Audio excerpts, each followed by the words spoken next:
My dear friend, have you ever wondered why the most powerful statement in all of Scripture, I am that I am, was hidden from you? Why they taught you to beg and plead, when you were meant to declare and receive? Today, I'm going to share what the mystics knew, what the ancients practiced, and what transforms ordinary people into masters of their destiny. You know, for over 40 years, I've watched people struggle with the most basic questions of life. They come to me asking why their prayers seem to go unanswered, why they feel so separated from their good, why some people seem to have everything while they have so little. And every single time, I tell them the same thing. You've been looking in the wrong direction, my friend. You've been seeking outside yourself what was always within you. The truth is, everything you've been taught about prayer, about manifestation, about your relationship with the divine has been backwards. You are not separate from the creative force. You are the creative force expressing itself as you. And today, I want to save you decades of struggle by showing you exactly what this means and how to use it. When you understand what I'm about to share with you, your entire world will begin to reorganize itself. Your relationships will improve. Your health will flourish. Your finances will expand. And most importantly, you'll finally feel the deep peace that comes from knowing who you really are. You'll stop begging the universe for your good and start commanding it into existence, because you'll understand that you and the universe are one and the same thing. But first, let me tell you why this knowledge has been hidden from you. For centuries, institutions have benefited from keeping people feeling small, dependent, and separate from their own divine power. They taught you that you're a sinner who needs salvation, that you're powerless without external intervention, that you must earn and deserve your good through suffering and sacrifice. This is not the truth, my friend. This is a system designed to keep you seeking outside yourself for what you already possess within. The real teachers, the true mystics, the enlightened beings, throughout history have always known the secret I'm about to share with you. But this knowledge was often hidden, coded in symbols and parables, shared only with those who were ready to receive it. Today you are ready. Today, you are going to learn the most powerful secret in the universe. You are not a human being having a spiritual experience. You are a spiritual being having a human experience. And the name of that spiritual being, the identity of what you truly are, is I am that I am. Now let me take you back to a moment that changed everything for me. I was a young man, struggling with my own faith, wondering why some of my prayers were answered and others seemed to fall on deaf ears. I had been raised in the traditional religious teachings that told me I was separate from God, that I needed to earn divine favor, that I was inherently flawed and needed salvation. But something inside me rebelled against this teaching. Deep in my heart, I felt a knowing that there had to be more. There had to be a direct connection, a way to experience the divine presence, not just on Sundays in church, but every moment of every day. I was reading the Old Testament, the story of Moses and the burning bush, when I came across those mysterious words, I am that I am. Most people read right past this moment, but something made me stop. Here was Moses, asking God what his name was.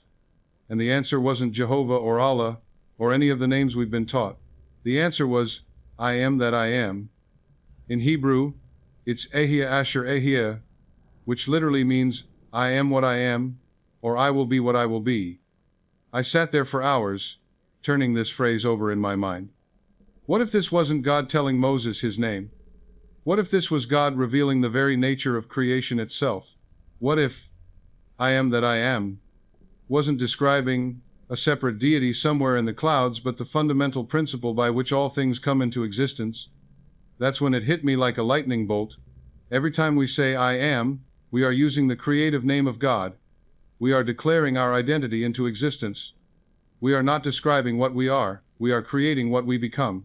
I began to study this principle in every spiritual tradition I could find. In the Hindu tradition, they speak of Tatvamasi, thou art that. In Buddhism, they teach about the Buddha nature that exists within every being. In Christianity, Jesus said, I and the Father are one, and taught his followers that they too were children of the Most High. All of these traditions were pointing to the same fundamental truth, The divine creative consciousness that we call God is not separate from us, it is us. We are individualized expressions of the one infinite creative power, each expressing through our unique human experience, but somewhere along the way, we forgot this truth. We began to see ourselves as separate, limited, powerless beings in need of external salvation. We started begging and pleading with a God out there to give us what we wanted, never realizing that the God we were seeking was the very consciousness through which we were doing the seeking. Let me share with you a story that will make this crystal clear. A few years ago, a successful executive came to see me. His name was Robert, and on paper, he had everything.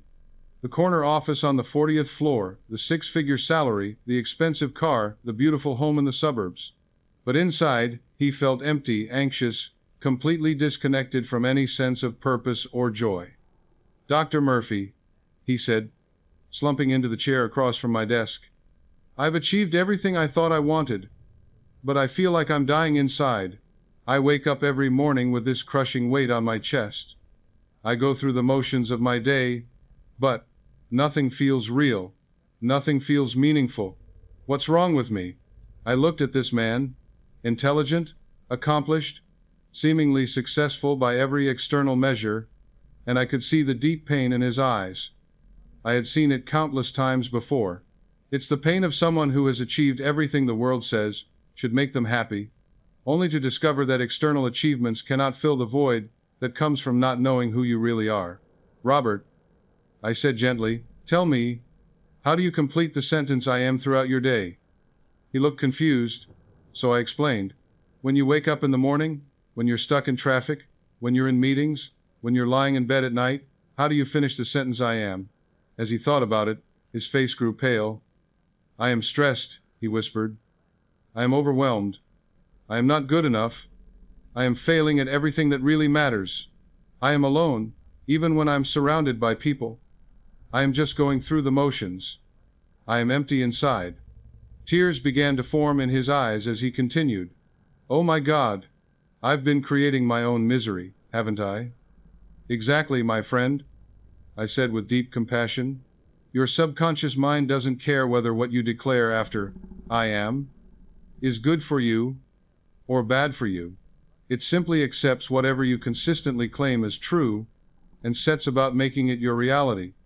You see, Robert had unknowingly been using the most powerful creative force in the universe, his I am consciousness, to create experiences that matched his inner declarations. Every morning when he said, "I am stressed," he was commanding his subconscious mind to find evidence for stress in his day.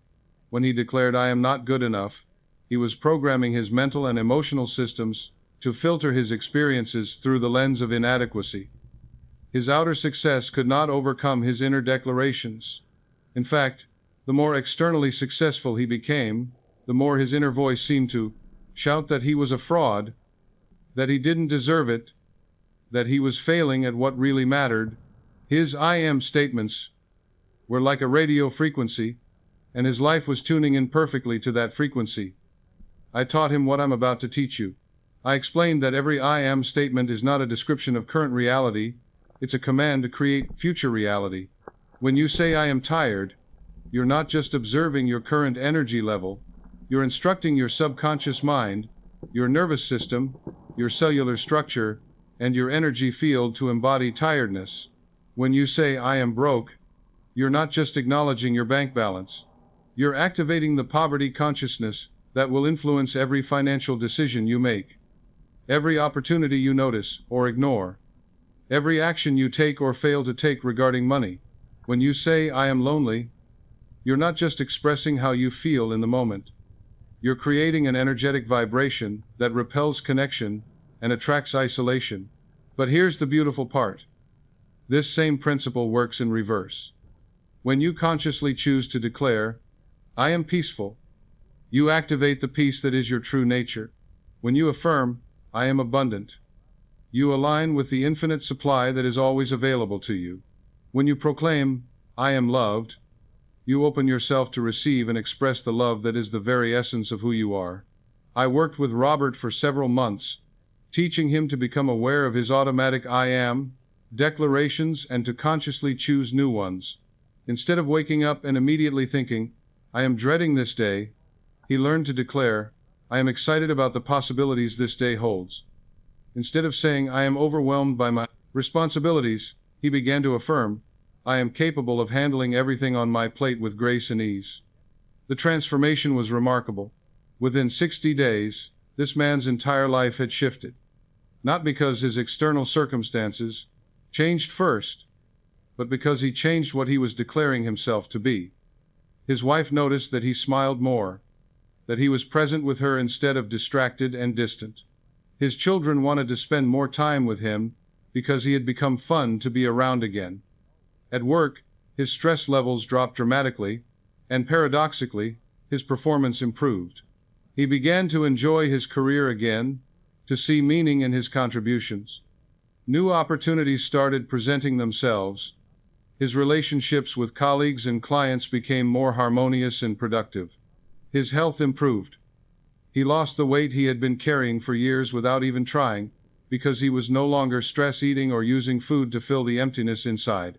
He started sleeping better, waking up refreshed instead of exhausted. But the most significant change was in his sense of self. The deep anxiety that had plagued him for years began to dissolve. He started to feel a quiet confidence, a sense of inner peace that didn't depend on external circumstances. He discovered joy in simple things. A sunset, a conversation with a friend, a moment of silence in his garden.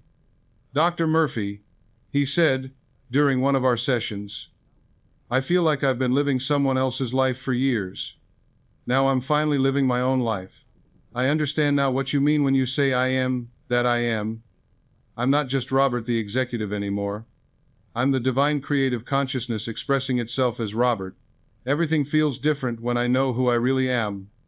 This is the power of understanding your true identity, my friend. When you realize that you are not a separate, limited being trying to get God's attention, but rather that you are the creative consciousness that we call God expressing itself through your unique human experience, everything changes.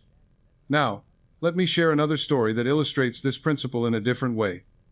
About 5 years ago, a woman named Sarah came to see me who had been suffering from chronic illness for over 10 years. She had rheumatoid arthritis, fibromyalgia, chronic fatigue syndrome, and several other conditions that the doctors said were incurable. She had tried everything: conventional medicine, alternative treatments, special diets, supplements, healing retreats, countless prayers for healing. Nothing worked. In fact, she seemed to be getting worse with each passing year. "Dr. Murphy," she said, her voice barely above a whisper, "I've prayed every day for God to heal me, but I just keep getting sicker. I've been to healing services, I've had people lay hands on me, I've begged and pleaded and bargained with God. Doesn't God hear my prayers? Doesn't God want me to be well?" I could see the deep despair in her eyes, the resignation that comes from years of suffering with no relief in sight. I also noticed something else. The way she spoke about herself, the identity she had unconsciously adopted. "Sarah," I said gently, "I want you to listen to how you've been introducing yourself to me. You've told me that you have rheumatoid arthritis, that you are chronically ill, that you suffer from these conditions. But tell me, how do you complete the sentence, 'I am,' when you think about your health?" She looked at me strangely for a moment, then began to speak. "I am sick," she said automatically. "I am in constant pain. I am tired all the time. I am limited by my conditions. I am a burden to my family. I am never going to get better. I am broken." As she spoke these words, I watched her energy shift.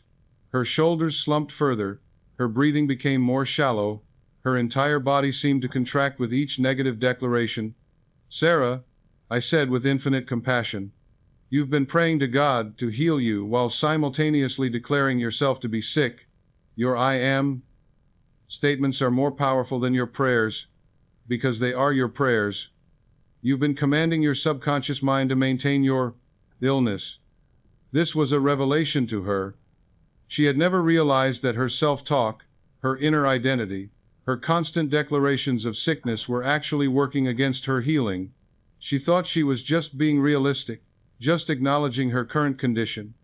She didn't understand that every time she said, "I am sick," she was reinforcing the very pattern she wanted to change. "But Dr. Murphy," she protested, "I don't feel healthy. Isn't this just lying to myself? How can I say I'm healthy when I'm obviously not?" This is one of the most common objections I encounter, so let me address it clearly. When you begin to change your I am declarations, you're not lying to yourself, you're choosing your direction. You're not denying your current experience. You're deciding your future experience. "Sarah," I explained, "your current physical condition is the result of years of thinking, feeling, and declaring yourself to be sick. Your body is simply outpicturing the mental and emotional patterns that have become habitual for you.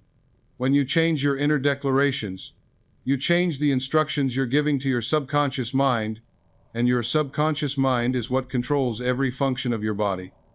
I taught her to change her inner declarations gradually. Instead of "I am sick," she began to declare, "I am perfectly healthy." Instead of "I am in pain," she affirmed, "I am comfortable and strong." Instead of "I am tired," she proclaimed, "I am filled with vital energy." Instead of "I am broken," she declared, "I am whole and complete." At first, her rational mind rebelled. Every symptom seemed to scream that these new declarations were false. But I taught her to persist, to feel these statements even when her body hadn't yet caught up with her new identity. "The feeling is the secret," I told her. "Don't just say the words. Embody the feeling of being healthy. Walk as a healthy person walks. Breathe as a healthy person breathes. Think as a healthy person thinks. Make decisions from health consciousness, not sickness consciousness." I also taught her to understand that her body was not her enemy, but rather a faithful servant that was simply following the instructions it had been given through years of negative self-talk. "Your body wants to be healthy," I explained. "Health is its natural state, sickness is learned, and what has been learned can be unlearned." The transformation didn't happen overnight, but it was steady and remarkable. Within the first month, Sarah noticed that she had more energy. Her sleep began to improve. The constant mental fog that had plagued her for years started to lift. By the third month, her pain levels had decreased significantly. She was able to do things she hadn't done in years. Take walks, spend time in her garden, play with her grandchildren. Her doctors were amazed at the improvement in her blood work and the reduction in inflammation markers. Within 6 months, Sarah was completely symptom-free. All of her conditions had gone into what the doctors called spontaneous remission. But I knew it wasn't spontaneous at all. It was the natural result of aligning her inner declarations with her desired reality. "Dr. Murphy," she said during our last session together, tears of joy streaming down her face, "I understand now what you mean by I am that I am. I'm not Sarah who has arthritis. I'm not Sarah who suffers from chronic illness. I am divine health expressing perfectly through the form called Sarah. I am the healing power of God made manifest. This is who I've always been. I just forgot for a while." This is the miracle of recognizing your true identity, my friend. When you understand that you are not the victim of circumstances, genetics, or bad luck, but rather the creator of your experience through the power of your consciousness, everything becomes possible.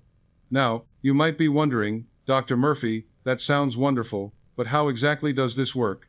What's the science behind this seeming miracle?" Let me explain the deeper principles at work here. Your subconscious mind is not just a psychological concept. It's the creative medium through which your conscious declarations become your lived reality. Modern neuroscience confirms what the ancient mystics always knew. Your brain is constantly rewiring itself based on your thoughts, beliefs, and declared identity. When you consistently declare, "I am sick," your brain strengthens the neural pathways associated with illness. It becomes more sensitive to pain signals, more focused on symptoms, more likely to interpret neutral sensations as problems. Your immune system actually becomes suppressed by stress hormones that are released when you identify yourself with sickness. But when you declare, "I am healthy," the opposite happens. Your brain begins to strengthen neural pathways associated with well-being. Your immune system becomes more robust. Your body's natural healing mechanisms are activated. You begin to notice and focus on evidence of health rather than evidence of sickness. This isn't just positive thinking, my friend. This is the fundamental law of consciousness itself. Your identity, what you declare yourself to be, literally rewrites your biology. Your I am declarations are not wishes or hopes or affirmations. They are commands to every system in your body. The same principle applies to every area of your life. When you say I am poor, you activate the neurology of scarcity. Your brain becomes hyper-focused on what you lack, what you can't afford, what's going wrong. Financially, you unconsciously make decisions from a poverty mentality, overlook opportunities, and attract situations that confirm your declaration of lack. When you declare I am wealthy, you activate the neurology of abundance. Your brain begins to notice opportunities, resources, and possibilities that were always there but filtered out by your previous identity. You make decisions from abundance consciousness, take actions aligned with prosperity, and attract circumstances that match your new declaration. This is not magic, though it may seem magical. This is the natural operation of consciousness itself. You are not a powerless victim of random events. You are the creative center of your universe, and your I am declarations are the primary means by which you shape your experience. But here's where most people get confused, and this is crucial for you to understand. They think they need to earn or deserve their good. They think they need to be worthy of blessings. They think they need to convince God to give them what they want. This is all backwards thinking that comes from the fundamental misunderstanding of who and what you are. You see, the statement, I am that I am, reveals that you are not separate from the divine creative power. You are the divine creative power, individualized and expressing through your unique experience of life. You don't need to ask for your good. You need to claim it. You don't need to hope for transformation. You need to declare it. When the ancient text says, I am, that I am, it's revealing the timeless truth that existence itself is an act of self-declaration. God doesn't become God by earning it or deserving it. God simply is, by the power of divine self-recognition. And you, being made in the image and likeness of this creative consciousness, operate by the same principle. This is why Jesus said, before Abraham was, I am. He wasn't claiming to be physically older than Abraham. He was revealing his understanding of his true identity as eternal, I am consciousness, beyond time and space, beyond birth and death, beyond limitation and lack. This is why he also said, greater works than these shall you do. He was telling you that the same consciousness that performed miracles through him is the consciousness that you are. The same creative power that healed the sick, multiplied the loaves and fishes, and raised the dead is the power of your own I am consciousness when you truly understand and embody it. And this same I am consciousness is what you are right now, in this very moment.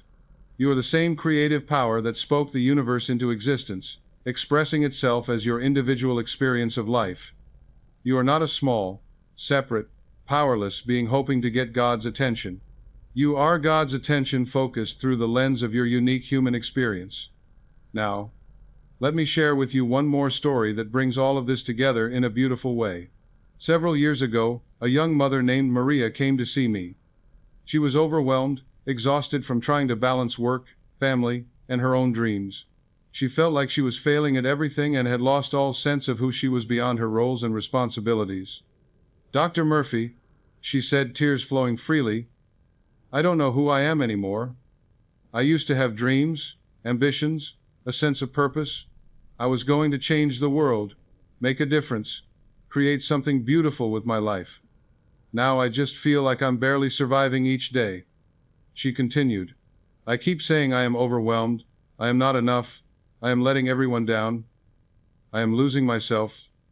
I am just a shell of who I used to be. I love my children, I love my husband, but I feel like I've disappeared in the process of caring for everyone else.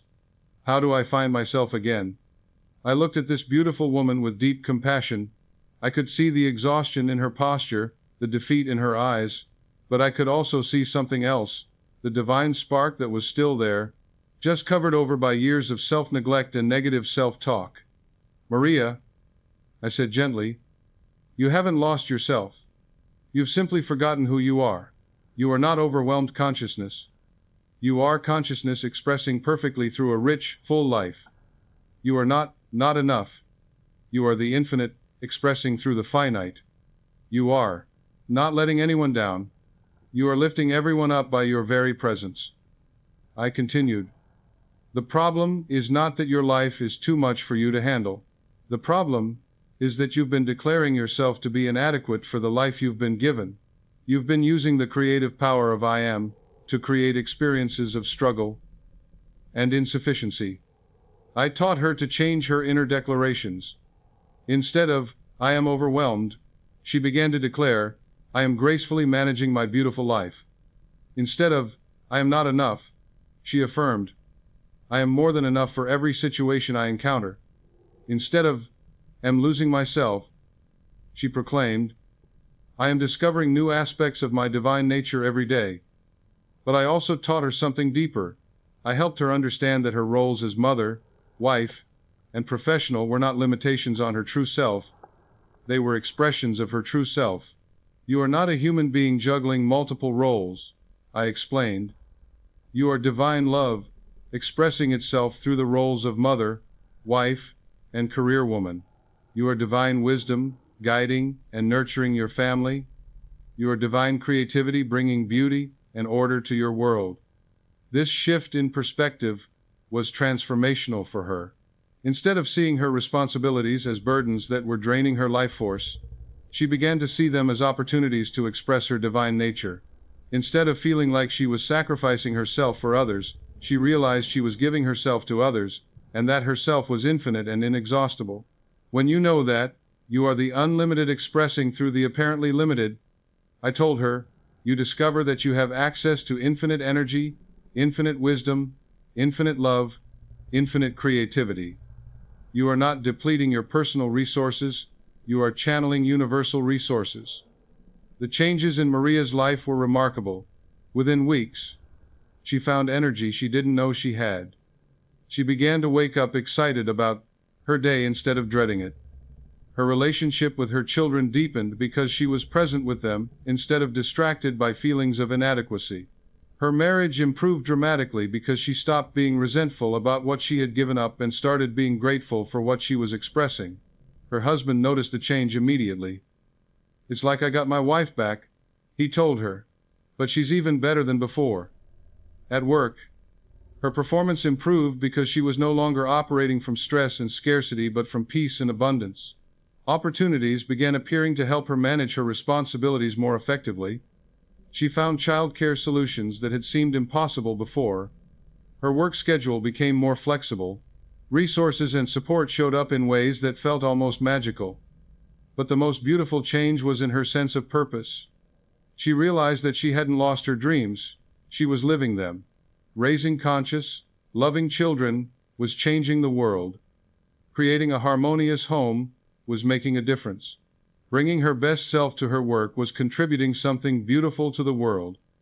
Dr. Murphy, she said, during one of our final sessions, I understand now what I am, that I am really means. I'm not Maria, who has lost herself in motherhood. I'm not Maria, who gave up her dreams for her family. I am divine love, expressing perfectly through the experience of motherhood. I am divine creativity manifesting through the art of homemaking. I am divine wisdom contributing to the world through my work. This is not a smaller life than I dreamed of. This is a fuller expression of who I am than I ever imagined possible. This is the beauty of understanding your true identity, my friend. When you realize that every aspect of your life is an opportunity for the divine to express itself through you, everything becomes sacred. Every moment becomes meaningful. Every challenge becomes a chance to demonstrate your divine nature. See, most people think that spiritual awakening means leaving the world behind, retreating to a monastery or an ashram, spending their days in meditation and prayer. But true spiritual awakening is recognizing that the world is your monastery, that your daily life is your spiritual practice, that every interaction is an opportunity to express your divine nature. When you know that you are I am that I am, you don't need to escape your circumstances to find God. You find God expressing as your circumstances. You don't need to wait for perfect conditions to be spiritual. You bring the perfection of your true nature to whatever conditions you find yourself in. Now, let me give you the practical steps to put this wisdom into immediate use in your daily life. These are not just concepts to think about, they are practices to live by, tools to transform your experience from the inside out. The first practice I want you to begin today is what I call the I am audit. This is a conscious examination of all the ways you complete the sentence, I am, throughout your day. Most people are completely unconscious of how often they make declarations about their identity, and they're shocked when they start paying attention. Every morning when you wake up, before you get out of bed, I want you to ask yourself this question: what am I declaring myself to be today? Pay attention to your automatic thoughts, your habitual self-talk, your unconscious declarations about who and what you are. Most people wake up and immediately begin declaring limitation. The alarm goes off and the first thought is, I am so tired. They look at their schedule and think, I am overwhelmed by everything I have to do today. They check their bank account and declare, I am broke. They look in the mirror and affirm, I am getting old, or I am out of shape, or I am not attractive. Without realizing it, they are programming their subconscious mind for a difficult day, for experiences of lack and limitation, for a reinforcement of everything they don't want to experience. Then they wonder why their life feels so challenging, why they can't seem to get ahead, why they feel stuck in patterns they want to change. Instead, I want you to consciously choose your I am declarations. Begin each day by stating, I am refreshed and energized. I am grateful for this new day and all the opportunities it holds. I am ready for wonderful experiences. I am guided and protected in everything I do. I am expressing my highest good in every situation I encounter. But don't just say these words mechanically. Feel these statements as you declare them. Embody the feeling of being what you claim to be. Your feeling is the power that impresses your declarations upon your subconscious mind. Words without feeling are like seeds planted in barren soil. They have no power to grow into reality. When you say, I am energized, feel energy flowing through your body. When you declare, I am grateful, feel appreciation filling your heart. When you affirm, I am guided, feel the presence of infinite wisdom available to you. This feeling embodiment is what transforms mere positive thinking into creative commanding. Throughout the day, become vigilant about catching yourself whenever you're about to make a negative I am declaration. The moment you notice yourself thinking, I am frustrated, or I am running late, or I am not good at this, or I am unlucky, immediately revise it. Say to yourself, cancel that. I choose a new declaration. Then consciously state, I am peaceful and centered. I am always in the right place at the right time. I am capable and confident. I am blessed and favored in all my ways. This isn't about denying your current experience or pretending everything is perfect when it's not. It's about choosing your future experience by changing the identity from which you operate. Every I am statement is a seed you're planting in the garden of your subconscious mind. What kind of harvest do you want to reap? Remember, your subconscious mind doesn't care about what's currently true, it only cares about what you consistently declare to be true. When you declare, I am peaceful, your subconscious begins to reorganize your internal state, your external circumstances, and your perception of events to match this declaration. In the evening, before you go to sleep, review your day and give thanks for all the ways you successfully embodied your chosen identity.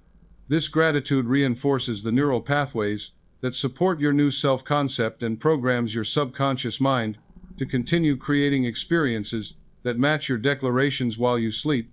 Also, use this evening time to forgive yourself for any moments when you fell back into old patterns of negative self-declaration. Remember, you're rewiring years, or even decades of unconscious programming. Be patient with yourself. As you learn this new way of being, the second practice I want to give you is what I call the Sacred Seven. These are 7 powerful I am declarations that, when felt deeply and consistently, will transform every area of your life. I want you to work with these 7 statements every single day, not just saying them, but embodying them, living from them, making decisions from them. First, I am divine love expressing perfectly. This is not saying that you sometimes feel love, or that you're trying to be more loving. This is declaring that love itself is what you are, expressing through your human experience. Feel this in your heart center. Let the warmth of unconditional love fill your entire being. Know that you are not someone who receives love or gives love. You are love itself, individualized and expressing through your life. When you embody this declaration, your relationships transform. You stop trying to get love from others and start being the love that they can feel and receive.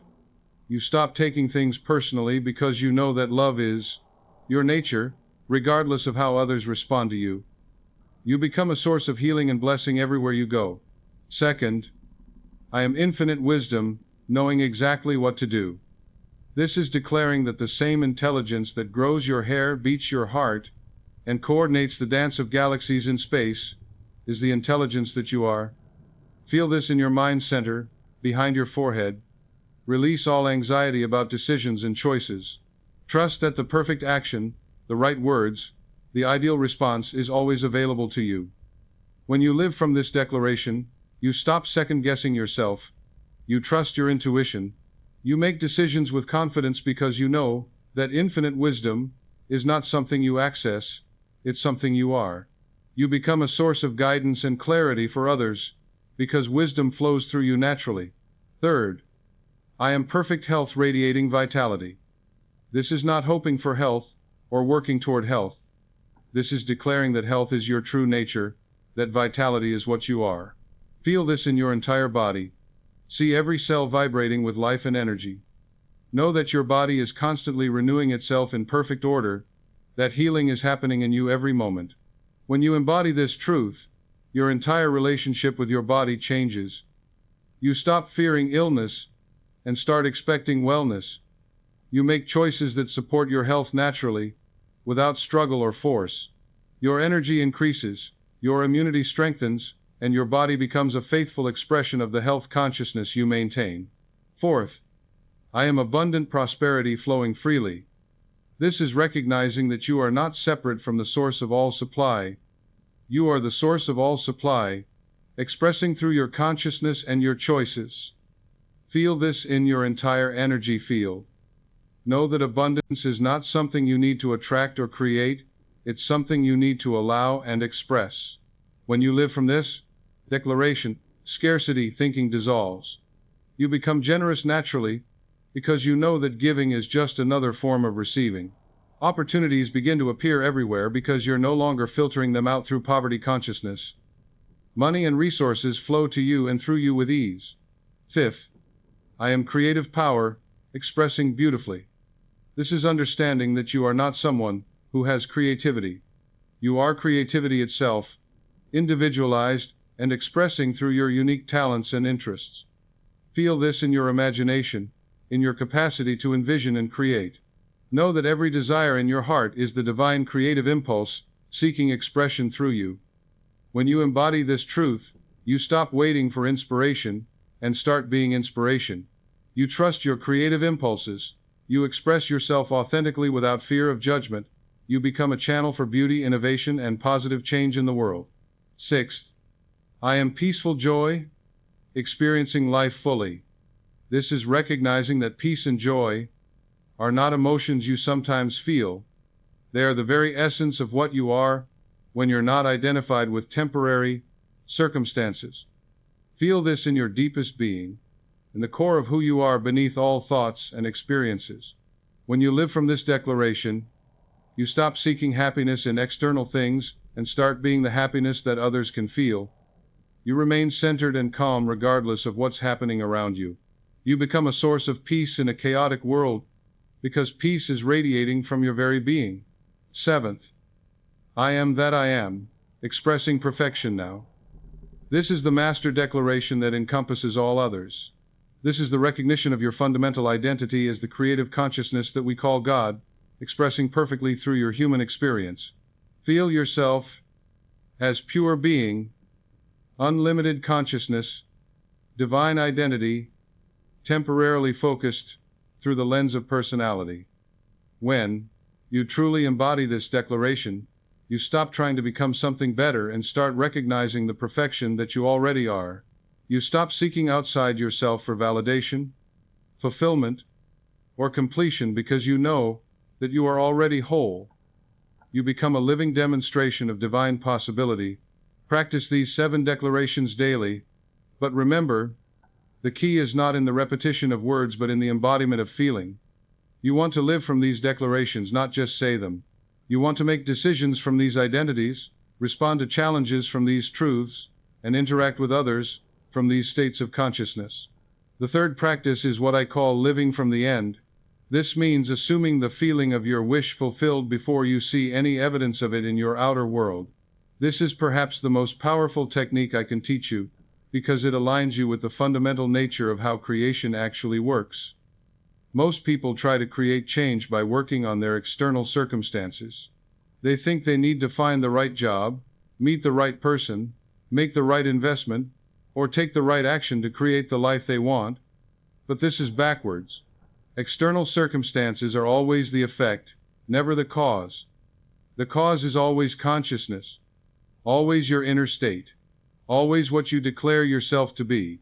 When you live from the end, you begin with consciousness. You begin by assuming the identity of the person who already has what you desire.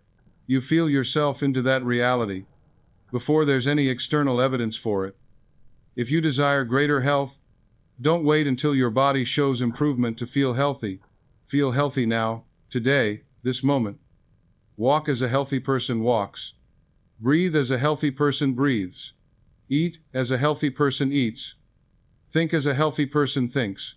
Make decisions from health consciousness, not sickness consciousness. Declare, I am perfectly healthy, and embody that identity, right now, regardless of what your current symptoms might be telling you. I know this can feel challenging at first. Your rational mind will protest that you're lying to yourself, that you're denying reality. But here's what I want you to understand. Your current physical condition is not reality. It's the outpicturing of your past mental and emotional patterns. When you change your consciousness, you change the instructions you're giving to your body, and your body will begin to conform to your new self-concept. If you desire financial abundance, don't wait until your bank account grows to feel wealthy. Feel wealthy now. Be generous now, within your current means. Make decisions from abundance consciousness, not lack consciousness.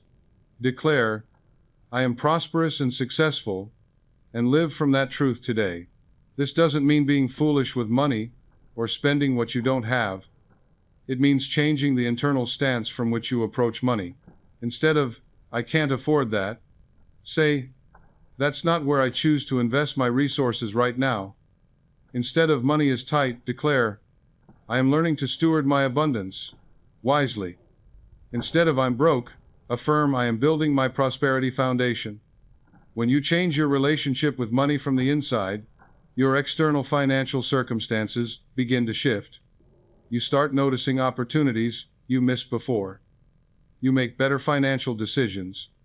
You attract resources and support. You begin to think and act like a wealthy person, and wealthy people create wealth. If you desire loving relationships, don't wait for others to love you to feel loved. Feel loved now. Treat yourself with love and respect. See the love that already surrounds you, in nature, in acts of kindness from strangers, in the care of family and friends. Declare, I am loved and cherished, and radiate that love to everyone you meet. When you embody the feeling of being loved, you become magnetic to loving relationships. You stop trying to get love and start being love. You stop taking rejection personally because your sense of being loved doesn't depend on any particular person's response to you. You attract people who can recognize and appreciate the love that you are. This is the secret of I am that I am. You don't become what you want, you recognize what you already are. You don't attract your good, you express your good. You don't manifest from emptiness. You manifest from fullness. Your desires are not separate from you, trying to find their way to you from some distant place. Your desires are the divine creative impulse within you, seeking expression through your life experience. When you align your I am declarations with your deepest desires, you allow what already is to become visible in your world. Let me share with you another profound story that illustrates this principle beautifully. A man named David came to see me several years ago. He was in his 40s, divorced, struggling financially, and deeply depressed. He felt like his life had fallen apart and he didn't know how to put it back together. "Dr. Murphy," he said, "I used to be successful.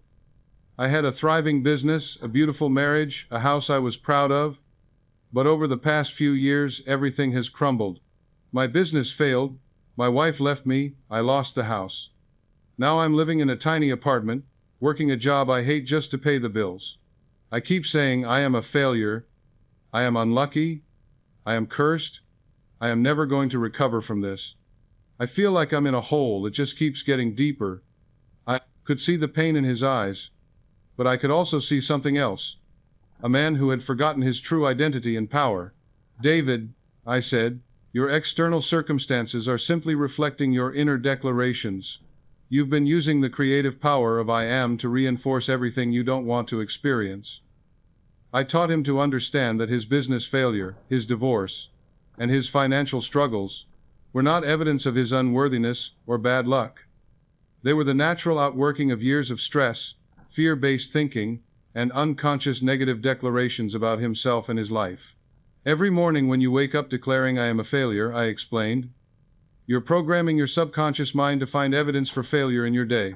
When you say I am unlucky, you're activating the mental and emotional patterns that create unlucky experiences. When you affirm I am never going to recover, you're blocking the very recovery you desire." I worked with David to completely restructure his self-concept. Instead of "I am a failure," he began to declare, "I am learning and growing stronger from every experience." Instead of "I am unlucky," he affirmed, "I am blessed and guided in all my ways." Instead of "I am never going to recover," he proclaimed, "I am rising to a new level of success and happiness." But I also taught him something deeper about the nature of external circumstances. "David," I said, "you think you lost your business, your marriage, and your house. But from a higher perspective, these things were removed from your life because they were no longer in alignment with who you are becoming. Sometimes what looks like loss is actually liberation." This was a profound shift in perspective for him. Instead of seeing himself as a victim of circumstances, he began to see himself as a spiritual being, having a human experience. And sometimes that experience includes periods of apparent loss that are actually periods of transformation and redirection. "What if," I suggested, "your business needed to fail so that you could discover a new passion, a new way of serving, a new level of creativity? What if your marriage needed to end so that you could heal old patterns and become available for a relationship that truly reflects your worth? What if losing your house was clearing the way for a home that better expresses who you're becoming?" As David began to embody these new declarations and perspectives, remarkable changes began to occur. First, his energy shifted. He started waking up with hope instead of dread. He began to see possibilities where before he had seen only problems. Within a few months, he met someone who offered him a business partnership in a field he had always been interested in but never pursued. The new venture aligned perfectly with his talents and passions, in a way his previous business never had. Around the same time, he met a woman who appreciated him for who he truly was, not for what he could provide or achieve. Their relationship was built on mutual respect, shared values, and genuine compatibility, everything his previous marriage had lacked. His financial situation improved steadily as his new business grew. But more importantly, his relationship with money changed. He stopped seeing money as security and started seeing it as a tool for service and expression. He became generous with his resources, which only seemed to increase the flow of abundance in his life. "Dr. Murphy," he said during one of our final sessions, I realize now that I never really lost anything. I was just shedding old versions of myself that no longer served my growth. Everything that seemed like failure was actually preparation for a life that's more authentic, more fulfilling, and more aligned with who I really am. He continued, I understand now what I am that I am means in practical terms. I'm not David who failed and lost everything. I'm divine consciousness expressing as David. And divine consciousness is constantly creating new and better experiences. Every ending is actually a beginning. Every loss is actually a redirection towards something better. This is the power of understanding your true identity in the midst of apparent challenges, my friend. When you know that you are the creative consciousness that we call God, expressing through your human experience, you can never really lose anything, because you can never lose yourself. You are the source of your good, not the recipient of your good. Now, let me give you some additional practices that will deepen your understanding and embodiment of this truth. These are advanced techniques that will accelerate your transformation and help you maintain your new identity, even when circumstances seem to challenge it. The fourth practice I want to teach you is what I call conscious creation through assumption. This involves deliberately assuming the feeling of your desired identity until it becomes natural and automatic.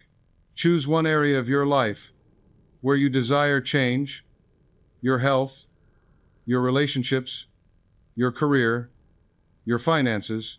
Instead of focusing on what you want to change, focus on who you need to be to naturally experience what you desire.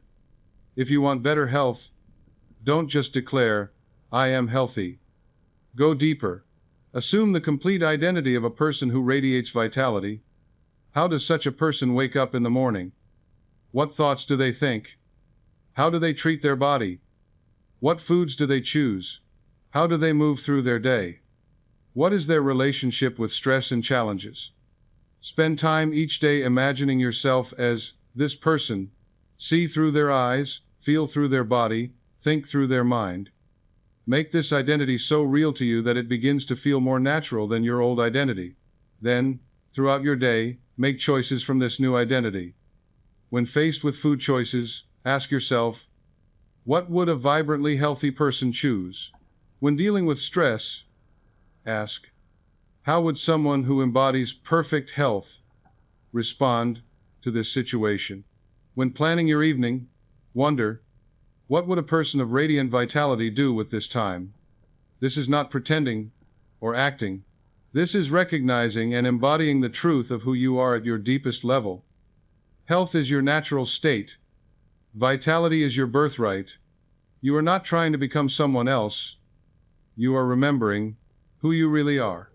The same principle applies to every area of life. If you desire greater prosperity, assume the complete identity of someone who lives in abundant flow. How does such a person think about money? How do they make financial decisions? What is their relationship with giving and receiving?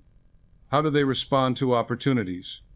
What feelings do they embody around resources and security?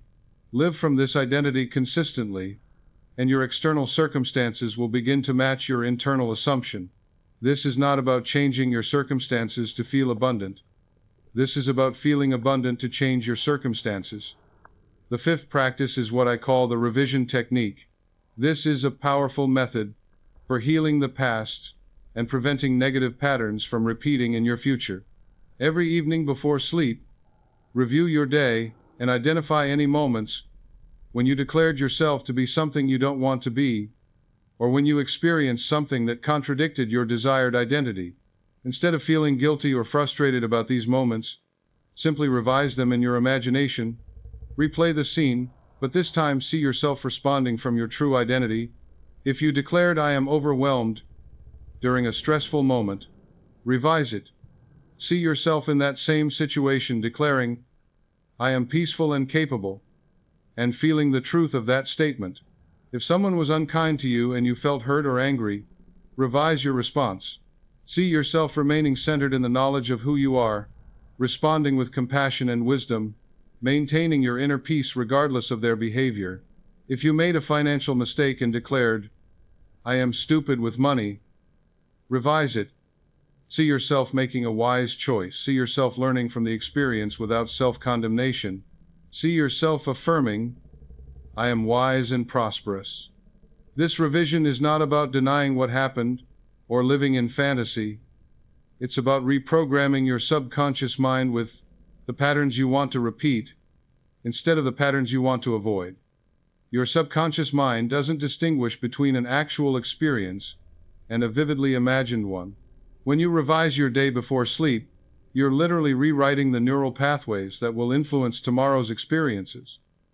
The sixth practice is what I call identity anchoring. This involves creating physical, emotional, and mental anchors that help you quickly return to your chosen identity when you notice yourself slipping into old patterns. Choose a physical gesture that represents your true identity, perhaps placing your hand on your heart and taking a deep breath, or standing tall with your shoulders back and your chin up. Practice this gesture while declaring your chosen identity and feeling the truth of who you are. Do this regularly when you're already feeling aligned and powerful. Then, when you notice yourself starting to slip into negative self-talk or limiting beliefs, use this physical gesture to instantly reconnect with your true identity. The gesture becomes an anchor that pulls you back to your center, back to the truth of who you are. Create emotional anchors as well. Choose a memory or imagined experience where you felt completely aligned with your highest self. Maybe it was a moment of deep love, profound peace, creative inspiration, or spiritual connection. Practice returning to this feeling state regularly, immersing yourself in the emotions and sensations of being your best self. When challenges arise, and you notice yourself starting to identify with problems or limitations, use this emotional anchor to return to your empowered state. Remember, you are not the temporary experiences you're having. You are the consciousness experiencing them. Create mental anchors too. Choose phrases, prayers, or affirmations that instantly remind you of your true nature. Some examples might be, I am that I am divine consciousness expressing perfectly, I am love, wisdom, and power in action.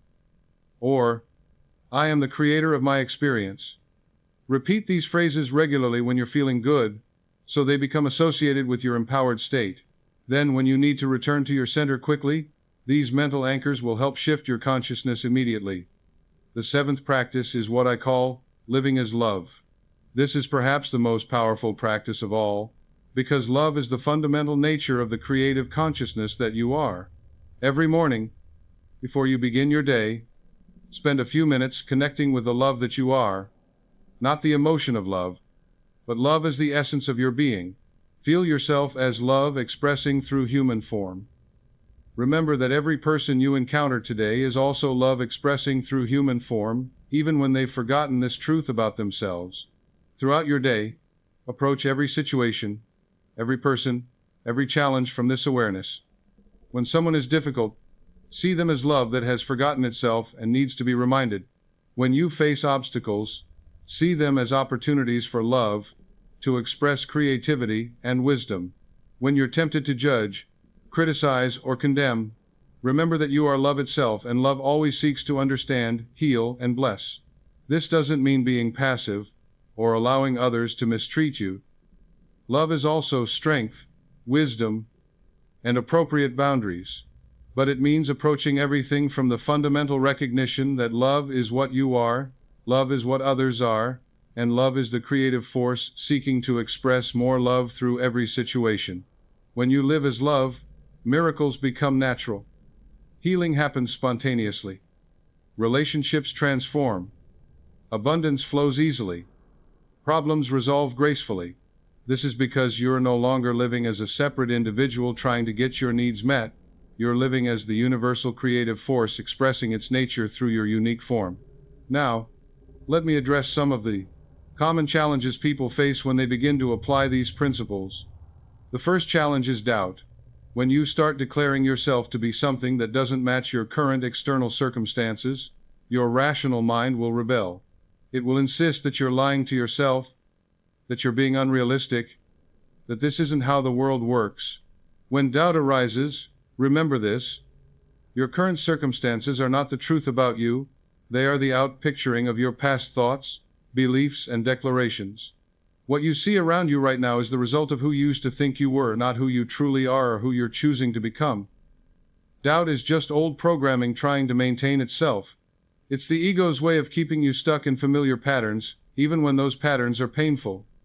Don't argue with doubt. Simply acknowledge it, and choose your truth anyway. Say, "Thank you for trying to protect me, but I'm choosing to align with a higher truth about myself." The second challenge is impatience. When you begin to change your inner declarations, you want to see results immediately. When the external changes don't happen as quickly as you'd like, you may be tempted to give up and return to old patterns. Remember that consciousness is the cause, and circumstances are the effect, but there's often a time lag between cause and effect. Just as it takes time for a seed to grow into a tree, it takes time for your new self-concept to fully manifest in your external experience. Be patient with the process, but persistent with the practice. Continue to live from your chosen identity, even before you see evidence of it. This is what faith really means. Not believing in something despite evidence to the contrary, but believing in something because you know it to be true at the deepest level, regardless of current appearances. The third challenge is consistency. It's easy to maintain positive declarations when you're feeling good, but when life gets challenging, when problems arise, when others disappoint you, it's tempting to slip back into old patterns of negative self-talk. This is precisely when your practice becomes most important. Anyone can declare themselves to be peaceful when everything is going well. The test of your understanding comes when circumstances seem chaotic, and you choose to remain centered in the truth of who you are. Develop the discipline to catch yourself quickly when you notice negative declarations starting to form. The sooner you catch them, the easier it is to revise them. Make it a game. See how quickly you can notice when you're about to declare something limiting about yourself, and choose a new declaration instead. The fourth challenge is the opinions of others. When you begin to embody a new identity, people around you may resist the change. They've become comfortable with the old version of you, and your transformation challenges their own limitations and fears. Some people may criticize your new positive attitude as unrealistic or fake. Others may try to remind you of your past failures or limitations. Some may even sabotage your efforts because your growth makes them uncomfortable about their own stagnation. Remember that other people's opinions about you are just their opinions. They have no power over your reality unless you give them that power. You are not responsible for making others comfortable with your growth. You are responsible for honoring the truth of who you are, regardless of how others respond. Surround yourself with people who support your highest good. If necessary, limit your time with those who consistently try to pull you back into old patterns. Your transformation is too important to sacrifice for the comfort of others. The fifth challenge is perfectionism. When you begin this work, you may expect yourself to master it immediately. When you catch yourself making negative declarations or slipping into old patterns, you may judge yourself harshly and think you're failing. Remember that this is a practice, not a perfection. You're rewiring neural pathways that have been developing for years or decades. Be patient and compassionate with yourself as you learn. Every time you catch yourself and make a new choice, you're strengthening the new pathways. Every time you choose love over fear, truth over limitation, you're making progress. Celebrate small victories. Notice when you handle a situation differently than you would have in the past. Acknowledge when you catch negative self-talk more quickly than before. Appreciate every moment when you successfully embody your chosen identity. This positive reinforcement will accelerate your transformation. Now, as we near the end of our time together, I want to leave you with some specific daily practices that will help you integrate everything I've shared with you. First, create a morning ritual that sets the tone for your entire day.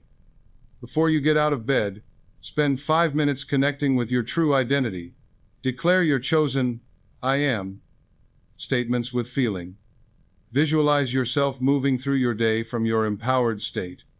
Set an intention to remember who you are, regardless of what circumstances you encounter. During your morning routine, showering, eating breakfast, getting dressed, continue to declare your identity. See these simple activities as opportunities to embody who you're choosing to be. How does a person of perfect health take care of their body? How does someone of abundant prosperity approach their day? How does a being of divine love interact with their family? Throughout your day, set reminders to check in with your identity. You might set alarms on your phone with messages like, "Who am I being right now?"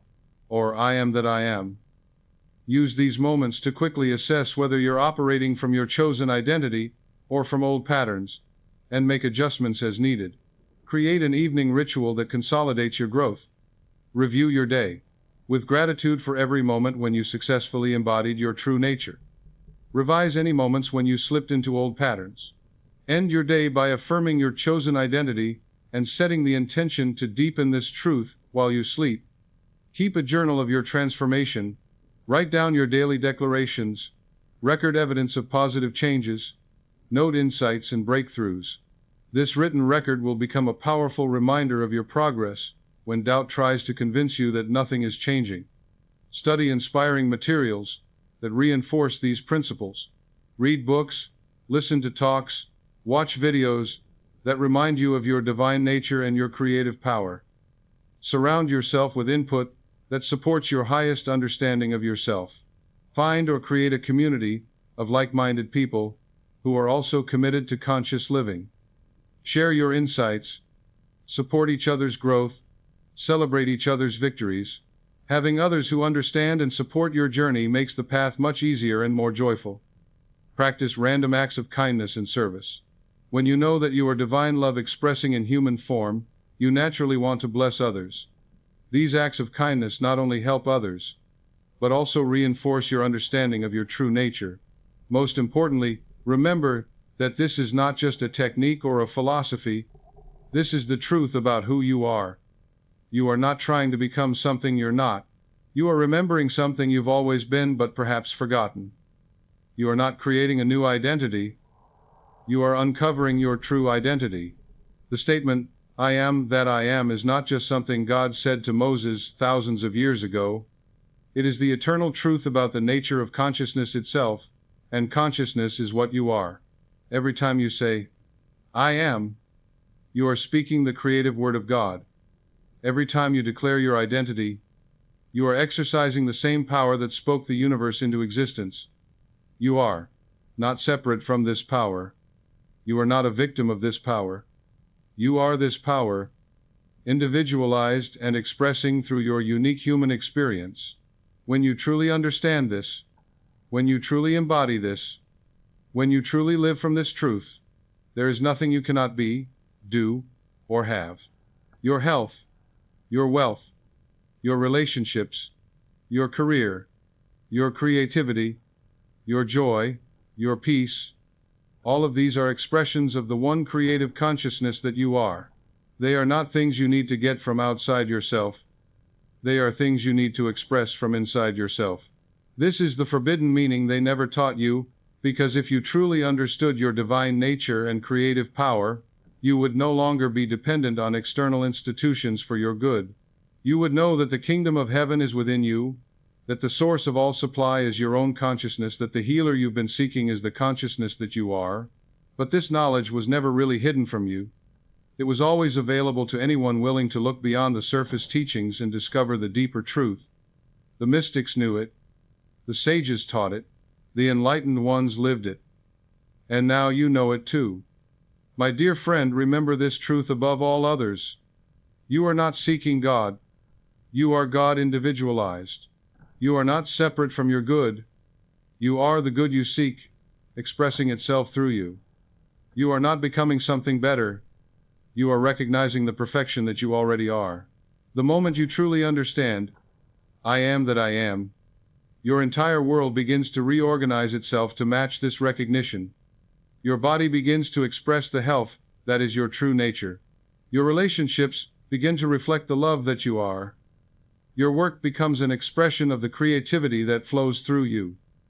Your finances begin to demonstrate the abundance that is your birthright.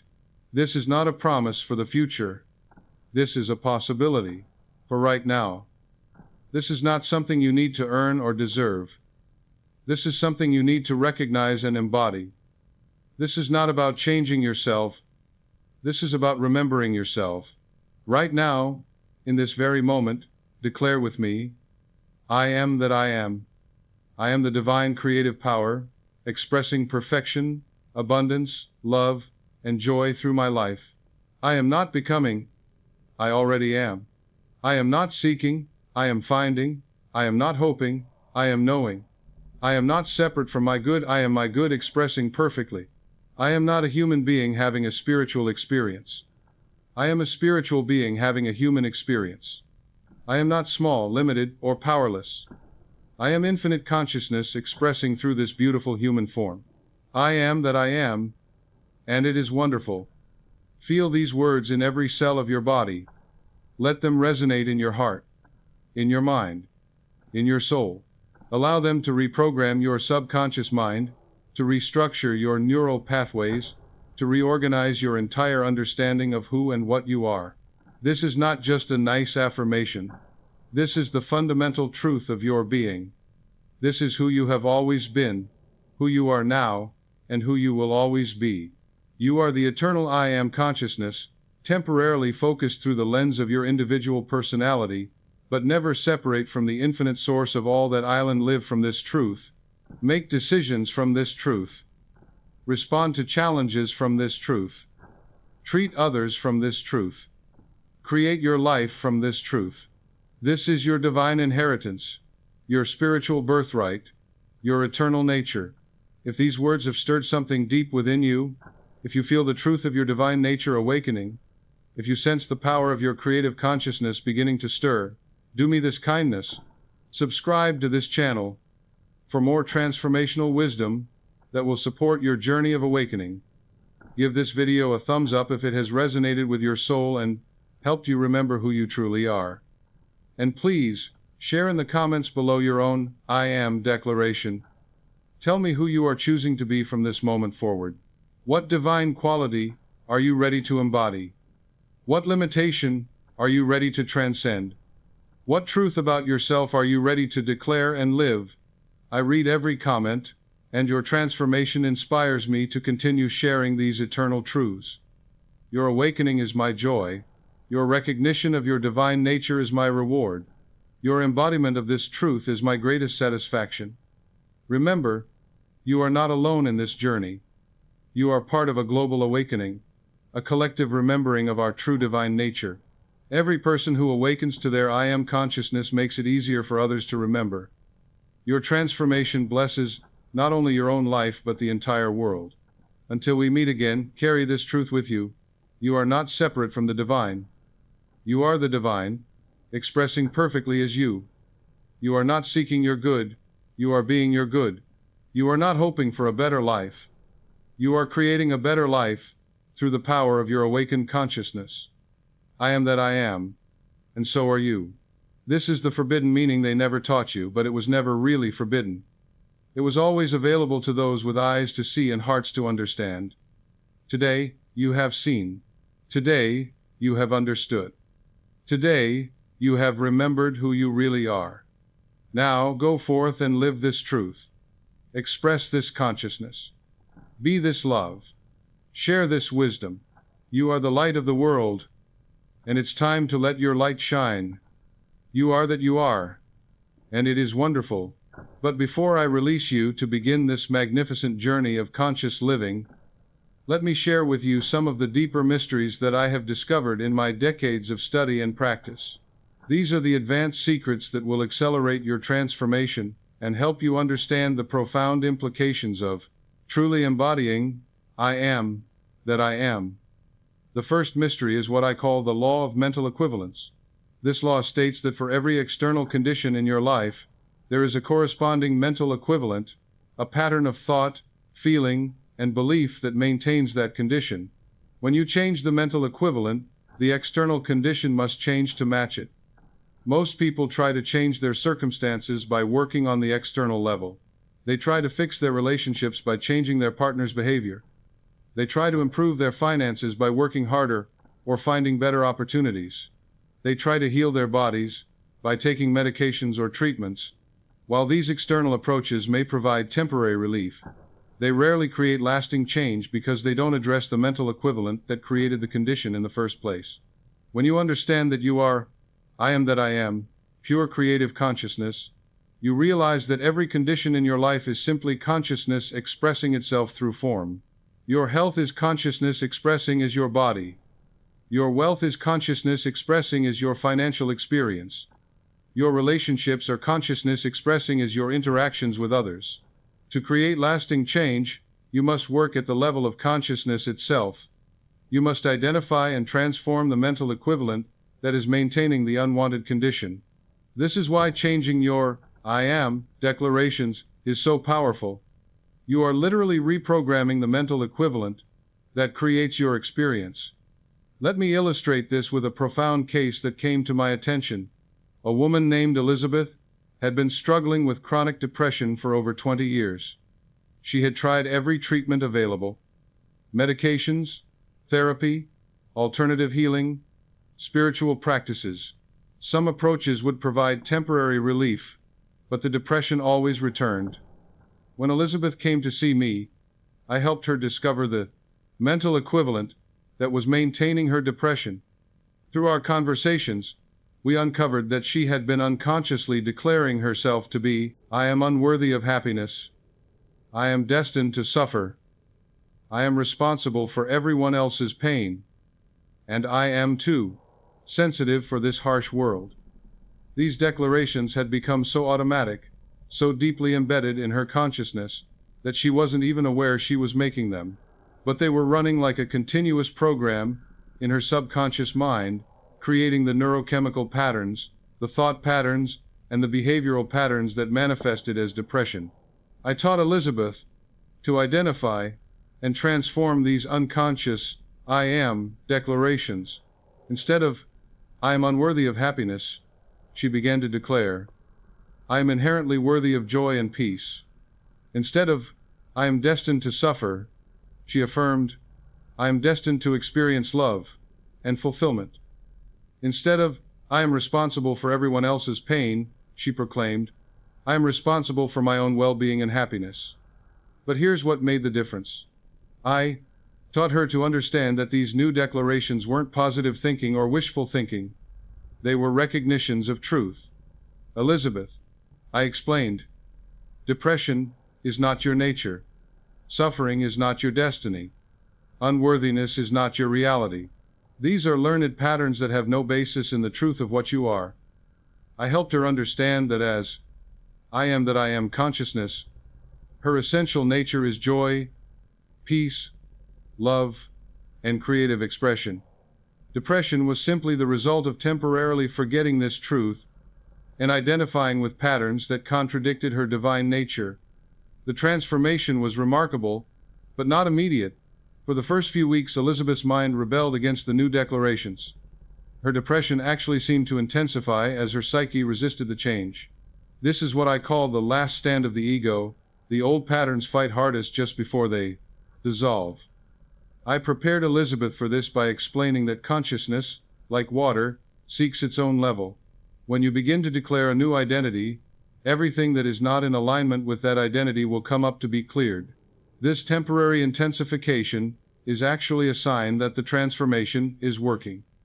Think of it like cleaning out a closet that has been cluttered for years.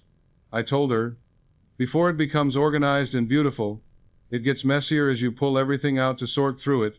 Your consciousness is doing the same thing, bringing up old patterns so they can be released and replaced with new ones.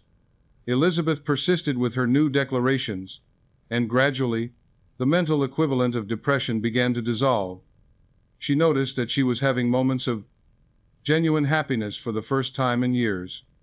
Her energy began to return. Her relationships improved as she stopped trying to rescue everyone and started radiating the joy that was her true nature. Most remarkably, her entire life purpose shifted. Before, she had been focused on healing her depression. After, she became passionate about helping other people discover their own divine nature and overcome their limitations. She went back to school, became a counselor, and now helps hundreds of people each year remember who they truly are. Dr. Murphy, she told me during our final session, I realize now that my depression was never really about chemical imbalances or genetic predispositions or traumatic experiences. Those were just the forms that my forgetfulness took. Depression was the experience of forgetting that I am divine consciousness, of believing that I was separate from love, joy, and peace. Once I remembered my true identity, depression became impossible because it contradicted who I really am. This brings me to the second mystery, the law of assumption. This law states that whatever you assume to be true about yourself will eventually become true in your experience, regardless of your current circumstances or past history. Most people think they need evidence before they can believe something. They wait for their health to improve before they assume they are healthy. They wait for their bank account to grow before they assume they are prosperous. They wait for the perfect relationship to appear before they assume they are loved. But when you understand that you are, I am that I am, consciousness, you realize that you don't need evidence to assume something. Your assumption creates the evidence. Assumption is not hoping, or wishing, or positive thinking. Assumption is the creative act by which consciousness manifests its desires into form. This is why Jesus said, "Therefore I tell you, whatever you ask for in prayer, believe that you have received it, and it will be yours." He wasn't talking about future receiving. He was talking about present assumption. When you assume you have already received what you desire, you align your consciousness with that reality, and your external world must conform to your assumption. Let me share with you one of the most extraordinary examples of this principle that I have ever witnessed. A man named Thomas came to see me who had been blind since birth. He was now in his 30s, and had been told by every doctor he consulted that his blindness was permanent and irreversible. "Dr. Murphy," he said, "I've accepted my blindness, and in many ways, I've built a good life around it. But something inside me keeps insisting that sight is possible for me. I've had dreams where I could see. I've had moments where I could swear I perceived light and color. Am I deluding myself, or is there something to this inner knowing?" I was deeply moved by Thomas's question, because I could sense that his inner knowing was not delusion but recognition. "Thomas," I said, "tell me how you complete the sentence 'I am' when you think about your sight." "I am blind," he said immediately. "I am visually impaired. I am dependent on others for many things. I am limited by my condition. And yet," I continued, "you mentioned dreams, where you could see, and moments of perceiving light. In those experiences, how would you complete the sentence 'I am'?" His face lit up as he considered this. "In those moments," he said slowly, I am able to see. I am connected to the visual world. I am complete and whole." I worked with Thomas to understand that these moments of inner sight were not fantasies but glimpses of his true nature. "Thomas," I explained, "consciousness itself is sight. Consciousness is the light by which all things are seen. You are not a blind person hoping to see. You are consciousness itself, temporarily experiencing blindness but never actually separated from the light of awareness." I taught him to assume the identity of someone who could see, not as wishful thinking but as recognition of truth. Every morning, I instructed, declare, "I am perfect sight." Feel yourself as consciousness that sees clearly. Throughout your day, assume that you are perceiving everything around you through the inner sight of consciousness. This was challenging for Thomas because his rational mind insisted that his assumption was contradicted by obvious evidence. But I helped him understand that physical sight is just one form of seeing, and that consciousness itself is the ultimate form of sight. "You already see in ways that sighted people cannot," I pointed out. "You see people's characters more clearly because you're not distracted by physical appearances. You see the essence of situations because you're not caught up in visual details. You see with the heart in ways that those who rely only on physical sight often miss." I taught Thomas to expand his understanding of sight to include all the ways consciousness perceives and knows. I helped him realize that assuming perfect sight didn't mean assuming physical vision. It meant assuming the perfect sight of consciousness itself, which might manifest as physical vision, or might manifest as other forms of extraordinary perception. The results were remarkable. Within weeks, Thomas began to experience unprecedented levels of spatial awareness. He could sense objects and navigate spaces with an accuracy that amazed everyone around him. He began to perceive colors, as distinct energetic sensations. He developed what he called feeling sight, the ability to sense the visual appearance of people and places through intuitive knowing. But the most extraordinary development came after about 6 months of consistent practice. Thomas began to experience what he described as consciousness sight, moments where he could perceive his environment not through physical eyes but through pure awareness. He could describe rooms, people, and scenes with perfect accuracy even though his physical eyes remained unchanged. Dr. Murphy, he told me, I understand now that I was never really blind. I was consciousness having an experience of physical blindness, but consciousness itself can never be blind. When I assumed perfect sight, I wasn't trying to fix my eyes, I was remembering my true nature as the light of awareness itself. Thomas's story illustrates the third mystery, the nature of miracles. Most people think miracles are violations of natural law, supernatural interventions that happen rarely and unpredictably. But when you understand I am consciousness, you realize that miracles are simply the natural result of consciousness remembering its true nature and power.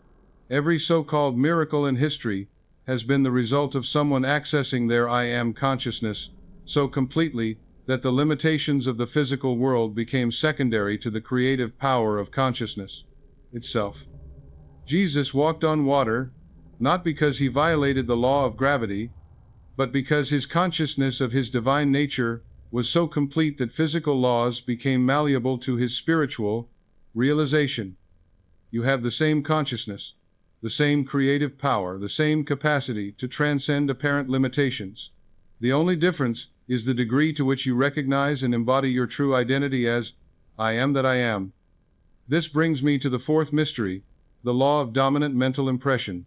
This law states that your subconscious mind will always outpicture the mental impression that is most dominant in your consciousness, regardless of what you consciously wish or hope for. Many people work with affirmations, visualizations, and positive thinking, but they don't get the results they expect because their dominant mental impression remains focused on limitation, lack, or problems. They might say, I am healthy for 5 minutes in the morning, but spend the rest of the day worrying about symptoms, researching diseases online, and declaring themselves to be sick or at risk. The conscious affirmation has no power against the dominant unconscious impression. This is why it's crucial, not just to declare your desired identity occasionally, but to live from it consistently until it becomes your dominant mental impression. Let me share with you the story of a businessman named Richard who came to understand this principle in a profound way. Richard owned a small company that had been struggling financially for several years. He had tried various business strategies, marketing approaches, and financial solutions, but nothing seemed to work. When Richard came to see me, he was declaring, I am successful in his morning affirmations, but spending his days declaring, I am failing, I am struggling, I am going to lose everything, and I am not cut out for business. His conscious affirmations were being overwhelmed by his dominant mental impression of failure, struggle. Richard, I explained, success is not something you need to create. It's something you need to embody. You are not a failing businessman trying to become successful. You are success, consciousness, expressing through the form of a business. When you embody success consciousness, your business becomes a vehicle for that consciousness to express itself. I worked with Richard to identify all the ways he was unconsciously declaring limitation throughout his day. He was shocked to discover how consistently he was affirming struggle, lack, and failure through his thoughts, words, and actions. We developed a comprehensive practice for Richard to embody success consciousness. Instead of just saying, I am successful in the morning, he began to think, speak, and act as a successful person throughout his entire day. When faced with business challenges, instead of declaring, this is impossible, or I don't know what to do, he began to affirm, I am creative and resourceful, and I always find solutions. When meeting with clients, instead of thinking, I hope they don't reject me, he embodied, I am valuable and my services are needed. When dealing with finances, instead of focusing on what was lacking, he began to operate from abundance consciousness. He made decisions as a successful person would make them, spoke to employees and clients as a successful leader would speak, and carried himself with the confidence of someone who knew their worth. The transformation was rapid and remarkable. Within 3 months, Richard's business began to turn around. New clients appeared almost magically. Long-delayed payments came through unexpectedly. Opportunities for expansion presented themselves. His employees responded to his new energy with increased motivation and creativity. But the most significant change was in Richard himself. He realized that he had always been success consciousness. He had just been expressing it through patterns of struggle and limitation. When he aligned his dominant mental impression with his true nature as creative, abundant, successful consciousness, his business became a natural expression of that success. "Dr. Murphy," he said, "I understand now that my business was never really failing. It was perfectly reflecting my consciousness of failure. When I changed my consciousness, my business had no choice but to change too. I wasn't fixing my business. I was remembering who I really am." This brings me to the fifth mystery, the power of identity programming. Most people think they are victims of their conditioning, their childhood experiences, their cultural programming, their genetic inheritance. But when you understand, I am that I am consciousness, you realize that you can consciously reprogram your identity at any moment. Your current personality, your habitual patterns, your automatic responses, all of these are simply programs running in your consciousness. They feel real and permanent because you've been running them for so long, but they are not your true nature. They are learned patterns that can be unlearned and replaced with new patterns that better reflect who you choose to be. Let me tell you about a woman named Grace who exemplified this principle beautifully. Grace came from a family where depression, anxiety, and financial struggle were generational patterns. Her grandmother had been depressed, her mother had been anxious and financially stressed, and Grace found herself experiencing the same patterns. "Dr. Murphy," she said, "it feels like I'm doomed to repeat my family's patterns.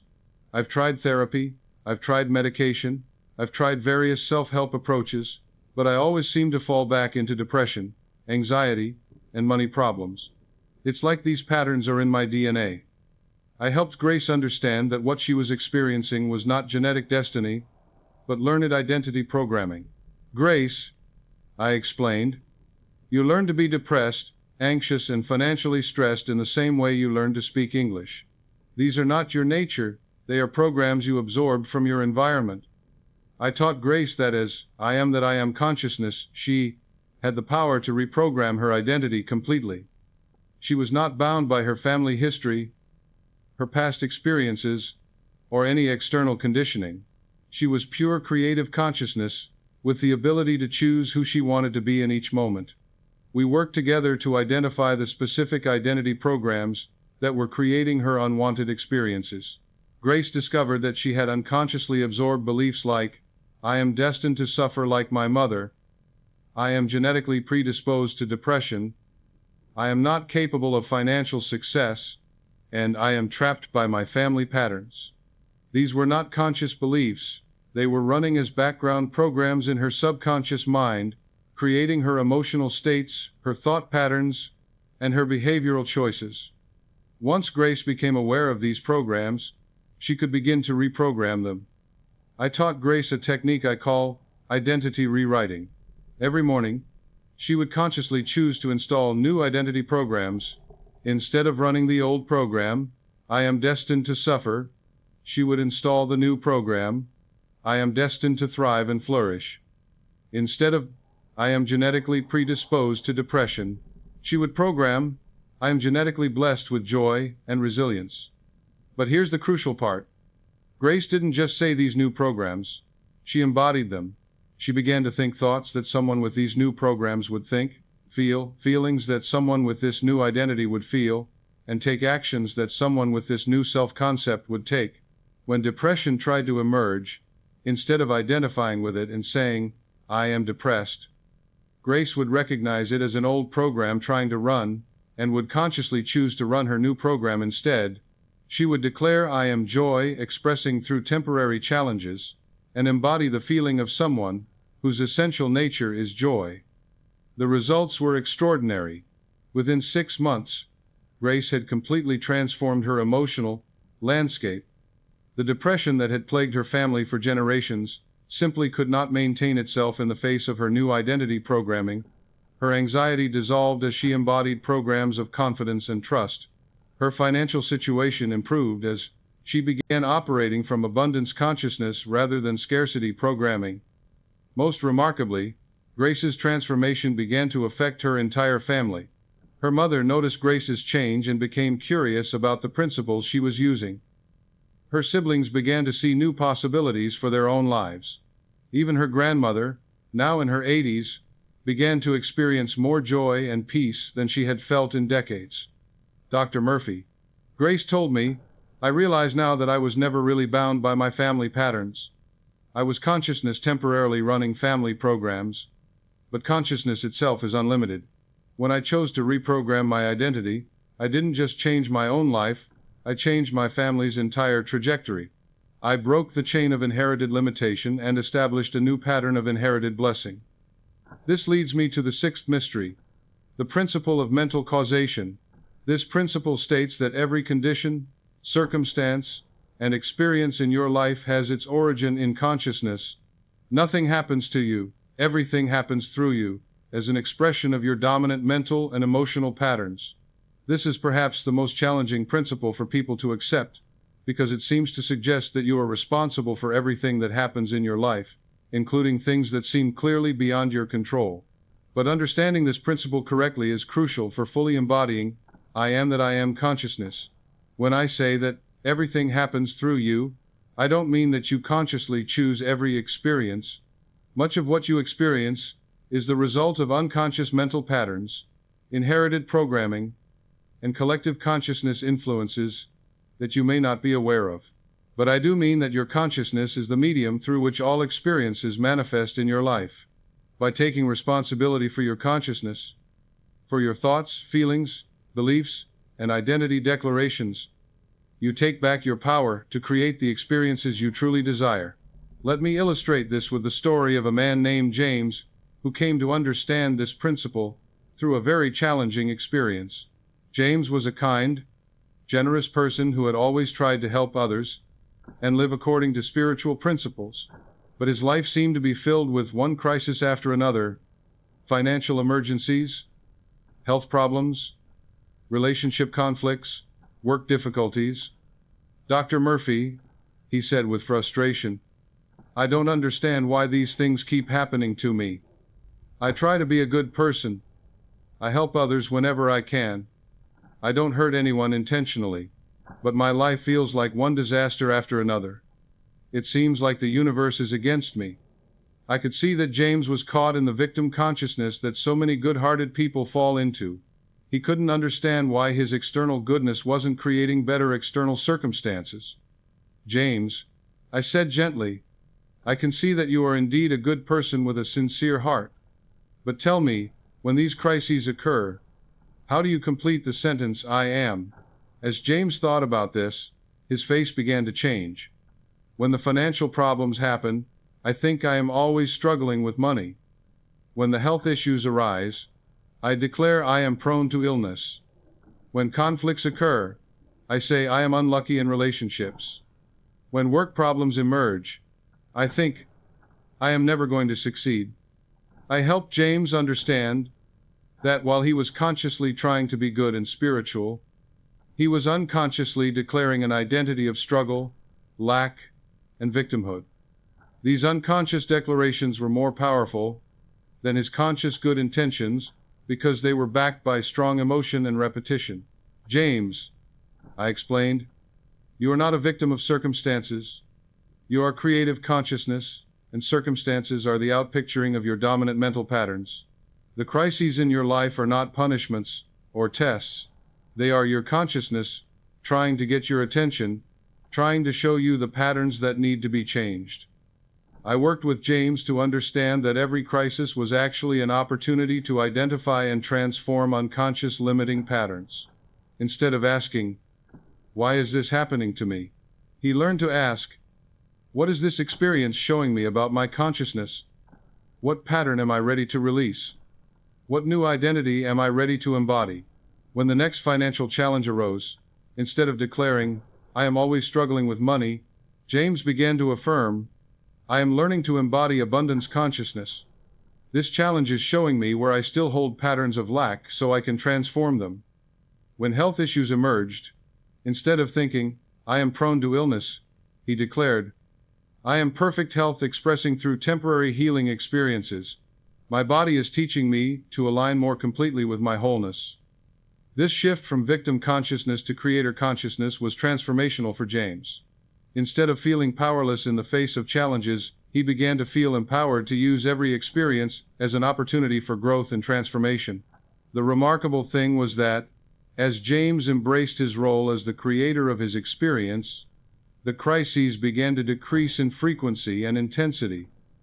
His financial situation stabilized as he released poverty consciousness. His health improved as he embodied wellness consciousness. His relationships became more harmonious as he took responsibility for his part in all conflicts. "Dr. Murphy," James said, "I understand now that nothing was ever happening to me, everything was happening through me. Every crisis was my consciousness showing me patterns that were ready to be released. When I stopped being a victim of my experiences and started being the conscious creator of my experiences, everything changed." This brings me to the seventh mystery, the law of vibration and resonance. This law states that consciousness is vibrational in nature, and you attract experiences that resonate with your dominant vibrational frequency. When you declare, "I am prosperous," you are not just making a statement, you are establishing a vibrational frequency. That frequency then attracts people, circumstances, opportunities, and resources that resonate with prosperity consciousness. When you declare, "I am loved," you emit a frequency of love that attracts loving relationships, loving experiences, and loving opportunities into your life. But here's the crucial point. It's not just the words you say that determine your frequency, it's the feeling behind the words, the conviction with which you hold them, and the consistency with which you embody them. Let me share with you the story of a woman named Patricia, who came to understand this principle in a beautiful way. Patricia had been struggling with loneliness for many years. She longed for a romantic relationship, close friendships, and a sense of community, but no matter what she tried, she remained isolated and alone. "Dr. Murphy," she said, "I affirm every day that I am loved and lovable. I visualize myself in happy relationships. I've tried online dating, social groups, volunteer work, everything I can think of to meet people. But I'm still alone. What am I doing wrong?" I helped Patricia understand that while she was saying the words, "I am loved," her dominant vibrational frequency was actually loneliness, desperation, and unworthiness. She was trying to use affirmations to attract love, while simultaneously radiating the energy of lack of love. "Patricia," I explained, "love is not something you need to attract from outside yourself. Love is what you are. When you truly embody love, consciousness, you become a magnet for loving experiences." I worked with Patricia to help her understand that her loneliness was not because she was unlovable, but because she had forgotten her true nature as love itself. I taught her to begin each day by connecting with the love that she is, rather than focusing on the love she wanted to receive. Every morning, I instructed, "Spend time feeling yourself as love expressing through human form. Feel love for yourself, for your life, for the opportunity to express love in the world. Fill yourself so completely with love that you overflow with it." I also taught Patricia to begin loving everyone and everything around her without waiting for love to be returned. She began sending love to strangers on the street, blessing everyone she encountered, appreciating the beauty in nature, and finding things to love in every situation. This was challenging at first, because Patricia's mind wanted to focus on what she wasn't receiving, but I helped her understand that focusing on lack of love was creating more lack of love. To experience love, she needed to be love. The transformation was remarkable. As Patricia began to embody love consciousness rather than loneliness consciousness, her entire energy shifted. People began to respond to her differently. Strangers would smile at her for no apparent reason. Cashiers and service workers would engage her in friendly conversation, Neighbors who had never spoken to her before began greeting her warmly. Within a few months, Patricia found herself surrounded by loving friendships that seemed to appear effortlessly. She met her future husband at a coffee shop, not through a dating app or matchmaking service, but through the natural magnetism of love consciousness. "Dr. Murphy," she told me, "I realize now that I was never really alone. I was love itself, temporarily experiencing the illusion of separation, when I remembered my true nature and began radiating love consciousness. Love began flowing to me from everywhere. I wasn't attracting love, I was expressing love, and love naturally returns to itself." This brings me to the eighth mystery, the principle of mental alchemy. This is the ability to transmute any negative experience into positive growth through the power of your I am consciousness. Most people are victims of their circumstances because they allow external conditions to determine their internal state. When something challenging happens, they automatically adopt the identity of victim, sufferer, or failure. But when you understand that you are I am that I am consciousness, you realize that you can choose your response to any situation and thereby transform its meaning and effect in your life. Let me tell you about a remarkable man named Michael, who exemplified this principle under the most challenging circumstances imaginable. Michael was diagnosed with a terminal illness and given 6 months to live. The doctors were certain that his condition was irreversible and that he should prepare for the end of his life. Instead of accepting this diagnosis as his reality, Michael chose to see it as an opportunity to demonstrate the power of consciousness over circumstances. "Dr. Murphy," he said when he came to see me, "I refuse to declare myself to be dying. I choose to declare myself to be living more fully than ever before." Michael understood that his diagnosis was not a truth about his identity, it was simply information about his current physical condition. He chose to identify not with the condition but with the consciousness that was experiencing the condition. "I am not a dying man," he would declare. "I am eternal consciousness, having a temporary experience of physical challenge. I am not a victim of disease. I am an opportunity for divine healing to manifest." But Michael went beyond just positive declarations. He used his illness as a catalyst for deeper spiritual awakening. He began to live each day with an intensity and appreciation that he had never experienced when he thought he had unlimited time. He mended relationships that had been broken for years. He expressed love to family and friends with a depth and sincerity that transformed everyone around him. He pursued creative projects that he had been postponing. He helped other people who were facing similar challenges. Most remarkably, Michael began to see his illness not as a punishment or random misfortune but as a gift that was teaching him to live more authentically and love more fully. He transformed what others saw as a tragedy into an opportunity for profound growth and service. The outcome of Michael's story was extraordinary.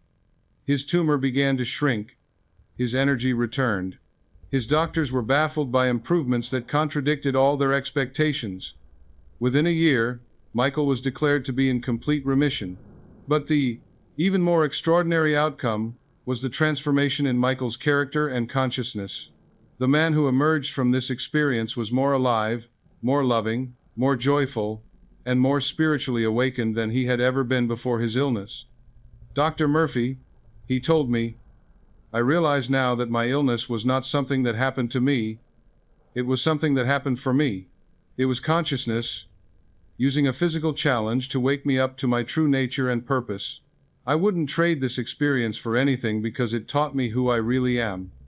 Michael's story illustrates that when you truly embody I am that I am consciousness, there are no victims, only opportunities for consciousness to know itself more fully and express itself more completely. This leads me to the ninth mystery, the power of unified field consciousness. When you truly understand that you are I am that I am, you realize that you are not separate from anyone or anything else. All of creation is one consciousness expressing itself through countless forms and experiences. This understanding radically transforms your relationship with other people. Instead of seeing others as separate beings who might help or hurt you, you begin to see them as other expressions of the same consciousness that you are. This shifts your interactions from a basis of competition manipulation, or neediness to a basis of love, service, and mutual recognition. Let me share with you the story of a teacher named Susan, who came to understand this principle in her work with difficult students. Susan taught in an inner-city school, where many of her students came from challenging backgrounds. They were often angry, disruptive, and resistant to learning.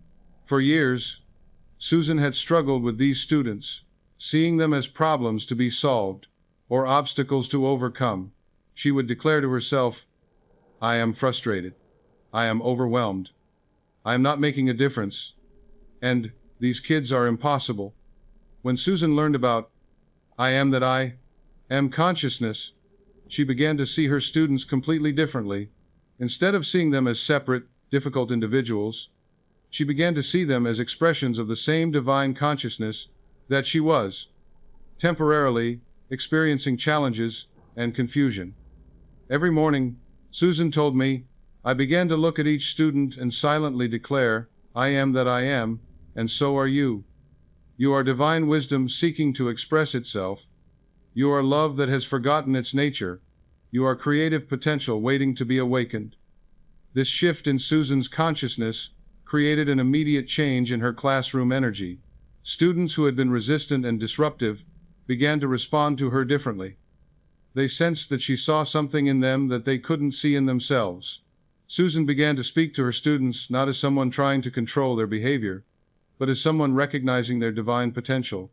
Instead of focusing on what they were doing wrong, she began to call forth what was right within them. I would look at the most challenging student and see the genius waiting to emerge, Susan explained. I would see past their anger to the hurt that was underneath.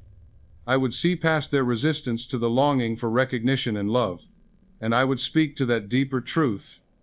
The transformation in Susan's classroom was remarkable. Students who had been considered hopeless began to excel academically. Young people, who had been angry and aggressive, began to show kindness and leadership. The entire atmosphere shifted from one of conflict and struggle to one of mutual respect and shared purpose. But the most profound change was in Susan herself. She went from being a teacher who was burned out and frustrated to being an educator who was energized and inspired.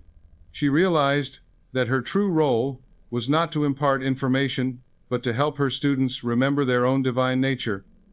"Dr. Murphy," Susan said, "when I understood that I am, and my students are that they are, teaching became a completely different experience. I'm not trying to fix broken children. I'm helping divine beings remember who they are. Every challenge becomes an opportunity to call forth greatness. Every difficult moment becomes a chance to demonstrate love in action." Susan's story illustrates the profound power that comes from recognizing the divine nature not just in yourself but in everyone around you. When you see others as expressions of the same I am consciousness that you are, your relationships become vehicles for mutual awakening and blessing. This brings me to the 10th and final mystery, the principle of infinite expansion. When you truly embody I am that I am consciousness, you realize that there are no limits to what you can be, do, or experience. The only limitations in your life are the ones you accept through your identity declarations. Most people live within the boundaries of what they think is possible for someone like them. They look at their past, their circumstances, their apparent limitations, and they declare themselves to be bound by these factors. But when you understand your true nature as infinite creative consciousness, you realize that your past does not determine your future. Your circumstances do not define your possibilities, and your apparent limitations are simply invitations to transcend them. Let me share with you one final story that illustrates this principle beautifully. A young man named David came to see me who had been born into poverty, had received very little formal education, and had been told by everyone around him that he would never amount to much. "Dr. Murphy," he said, "I have big dreams, but everyone tells me I'm being unrealistic. They say I should accept my station in life and be grateful for what I have. They say people like me don't achieve the kind of success I'm dreaming of. Should I give up my dreams and accept their limitations?" I looked at this young man and could see the divine spark burning brightly within him, despite all the conditioning that was trying to dim it. "David," I said, "the only question that matters is not whether others think your dreams are realistic. but whether you are willing to declare yourself to be the kind of person who achieves those dreams. I taught David that his external circumstances had absolutely no power over his internal identity. He could choose to identify with poverty, lack of education, and limitation, or he could choose to identify with the infinite creative potential that was his true nature. Every morning, I instructed, declare yourself to be exactly who you need to be to achieve your dreams. Don't wait for circumstances to change before you adopt this identity. Don't wait for evidence before you assume this reality. Begin immediately to think, feel, speak, and act as the person you are choosing to become. David began to declare himself to be, I am successful. I am intelligent. I am creative. I am worthy of achieving my highest dreams. But more importantly, he began to embody these declarations through his daily choices and actions. When faced with his lack of formal education, instead of declaring, I am uneducated, David began to affirm, I am a natural learner who absorbs knowledge effortlessly. He began reading voraciously, studying successful people, and educating himself in areas related to his dreams. When confronted with his financial limitations, instead of thinking, I am poor, David declared, I am resourceful and creative in finding ways to achieve my goals. He began to see obstacles as opportunities for creative problem solving rather than as evidence of impossibility. When others tried to discourage him by pointing out his disadvantages, instead of accepting their limitations, David would respond, I appreciate your concern, but I choose to see possibilities where you see problems. I am not bound by what has been, I am creating what will be. The transformation in David's life was extraordinary, but it didn't happen overnight. It required consistent daily embodiment of his chosen identity, especially when circumstances seemed to contradict his declarations. There were moments of doubt, times when the old programming of limitation tried to reassert itself, periods when progress seemed slow or non-existent. But David had learned the secret that most people never understand. Persistence in consciousness is the key to transformation in circumstances. He maintained his new identity declarations not because he saw immediate evidence of their truth, but because he knew they were true at the deepest level of reality. Within 5 years, David had built a successful business from nothing. Within 10 years, he had become wealthy by any standard. Within 15 years, he had become a philanthropist helping other young people from disadvantaged backgrounds achieve their own dreams. But the most remarkable aspect of David's transformation was not his external success but his internal understanding. He had proven to himself and others that no external limitation has the power to contain infinite consciousness when that consciousness knows its true nature and power. Dr. Murphy, David told me years later, I realize now that I was never really poor or uneducated or limited. I was infinite creative potential temporarily experiencing the illusion of limitation. When I changed my identity declarations, I didn't become someone new, I remembered who I had always been. Every achievement, every success, every breakthrough was just consciousness expressing its natural abundance through the form called David. David's story illustrates the ultimate truth about I am that I am consciousness. There are literally no limits to what you can experience when you align your identity with your divine nature.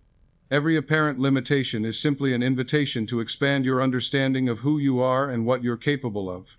Now, my dear friend, as we come toward the close of our time together, I want to share with you some of the most advanced practices that will help you not just understand these principles intellectually, but embody them so completely that they become your natural way of being. The first advanced practice is what I call continuous identity monitoring. This involves maintaining moment-to-moment awareness of what you are declaring yourself to be through your thoughts, words, feelings, and actions. Most people are unconscious of their identity declarations throughout the day. They slip in and out of empowering and limiting self-concepts without awareness, wondering why their experiences are inconsistent with their conscious desires. To master I am that I am consciousness, you must become vigilant about your identity declarations. Set a timer to go off every hour during your waking day. When it chimes, ask yourself, What have I been declaring myself to be in the past hour? Have my thoughts, words, and actions been consistent with my chosen identity? If you discover that you've been operating from limiting declarations, don't judge yourself. Simply acknowledge the pattern and immediately return to your chosen identity. The goal is not perfection, but awareness and consistent course correction. The second advanced practice is identity meditation. This is a form of meditation where you don't try to empty your mind or achieve a particular state, but rather spend time feeling yourself into your desired identity. Sit quietly and ask yourself, who would I be if I were expressing my highest potential? What would it feel like to embody this identity completely? Then spend 20 to 30 minutes feeling yourself as this person. Feel their confidence, their peace, their joy, their love, their power, their wisdom. Don't visualize external circumstances or imagine specific scenarios. Simply feel the internal state of being this person. Feel their relationship with themselves, with others, with life itself. Feel how they move through challenges, how they respond to opportunities, how they exist in the world. Practice this identity meditation daily until this expanded sense of self becomes more familiar and natural than your old limited identity. You'll know you're making progress when your desired identity begins to feel more real and true than your previous self-concept. The third advanced practice is what I call reality field creation. This involves using your I am consciousness to create an entire field of reality around yourself that supports and reflects your chosen identity. Instead of just changing your thoughts about yourself, you begin to change everything in your environment that reinforces old patterns. You reorganize your physical space to reflect your new identity. You change your daily routines to align with who you're becoming. You modify your relationships to support your growth. If you're embodying prosperity consciousness, you begin to surround yourself with beauty, order, and quality within your current means. You dress, walk, and carry yourself as a prosperous person would. You make financial decisions from abundance consciousness rather than scarcity consciousness. If you're embodying health consciousness, you create an environment that supports vitality. You fill your home with fresh air, natural light, and living plants. You choose foods, activities, and relationships that nourish your well-being. The goal is to create a total reality field that constantly reinforces your chosen identity rather than contradicting it. Every aspect of your environment becomes a mirror reflecting back your new self-concept. The fourth advanced practice is quantum identity shifting. This involves recognizing that you exist in multiple potential identities simultaneously, and you can consciously choose which one to collapse into reality at any moment. In quantum physics, particles exist in multiple states simultaneously until observation collapses them into a single state. Similarly, you exist in multiple potential identities simultaneously. The version of you that is completely healthy, the version that is abundantly prosperous, the version that is deeply loved, the version that is creatively fulfilled. These are not fantasies or future possibilities. They are present realities, existing in what quantum physicists call parallel dimensions or alternate timelines. When you make a conscious identity declaration, you are choosing to collapse one of these potential realities into your current experience. Practice shifting between these different versions of yourself throughout the day. When facing a health challenge, consciously shift into the version of you that is perfectly healthy. When dealing with financial concerns, shift into the version of you that is abundantly prosperous. When feeling lonely, shift into the version of you that is surrounded by love. This is not pretending or wishful thinking. This is conscious reality selection. You are not trying to become these versions of yourself. You are choosing to experience them now. The fifth advanced practice is collective consciousness influence. As you master your own I am consciousness, you begin to recognize that your individual consciousness is part of a larger collective consciousness that includes your family, your community, your nation, and ultimately all of humanity. Your personal transformation doesn't happen in isolation. It influences and uplifts the consciousness of everyone around you. When you embody health consciousness, you contribute to the collective healing of humanity. When you express love consciousness, you add to the total amount of love available in the world. Begin to see your personal practice not just as self-improvement but as service to the collective awakening of humanity. Every time you choose love over fear, abundance over lack, peace over conflict, you are raising the vibration of the entire human family. This understanding gives your practice a deeper meaning and accelerates your transformation. You're not just changing your own life, you're participating in the evolution of consciousness itself. The sixth advanced practice is temporal identity mastery. This involves recognizing that your I am consciousness exists beyond linear time and can influence both your past and your future. Your past experiences are not fixed realities that determine your present identity. They are memories held in consciousness, and consciousness has the power to reinterpret and transform the meaning of those memories. When you change your identity, you literally change the past by changing its significance in your present experience. Similarly, your future is not predetermined by current circumstances. It is being created by your present identity declarations. When you embody your desired identity now, you are creating a future that matches that identity. Practice seeing your entire timeline, past, present, and future, as fluid and malleable to your consciousness. Send love and blessing to your past self. Forgive all mistakes and failures by understanding that they were simply consciousness learning and growing. Claim your desired future by embodying it now. The seventh advanced practice is morphic field alignment. This involves recognizing that every identity you can imagine already exists as what biologist Rupert Sheldrake calls a morphic field, a field of organized information that makes that identity possible. When you choose to embody perfect health, you are not creating something new, you are aligning with the eternal morphic field of perfect health that already exists. When you declare yourself to be abundantly prosperous, you are connecting with the morphic field of prosperity that has been established by everyone who has ever embodied that consciousness. This understanding makes transformation easier, because you realize you're not trying to become something impossible, you're simply aligning with patterns that already exist in the field of infinite possibility.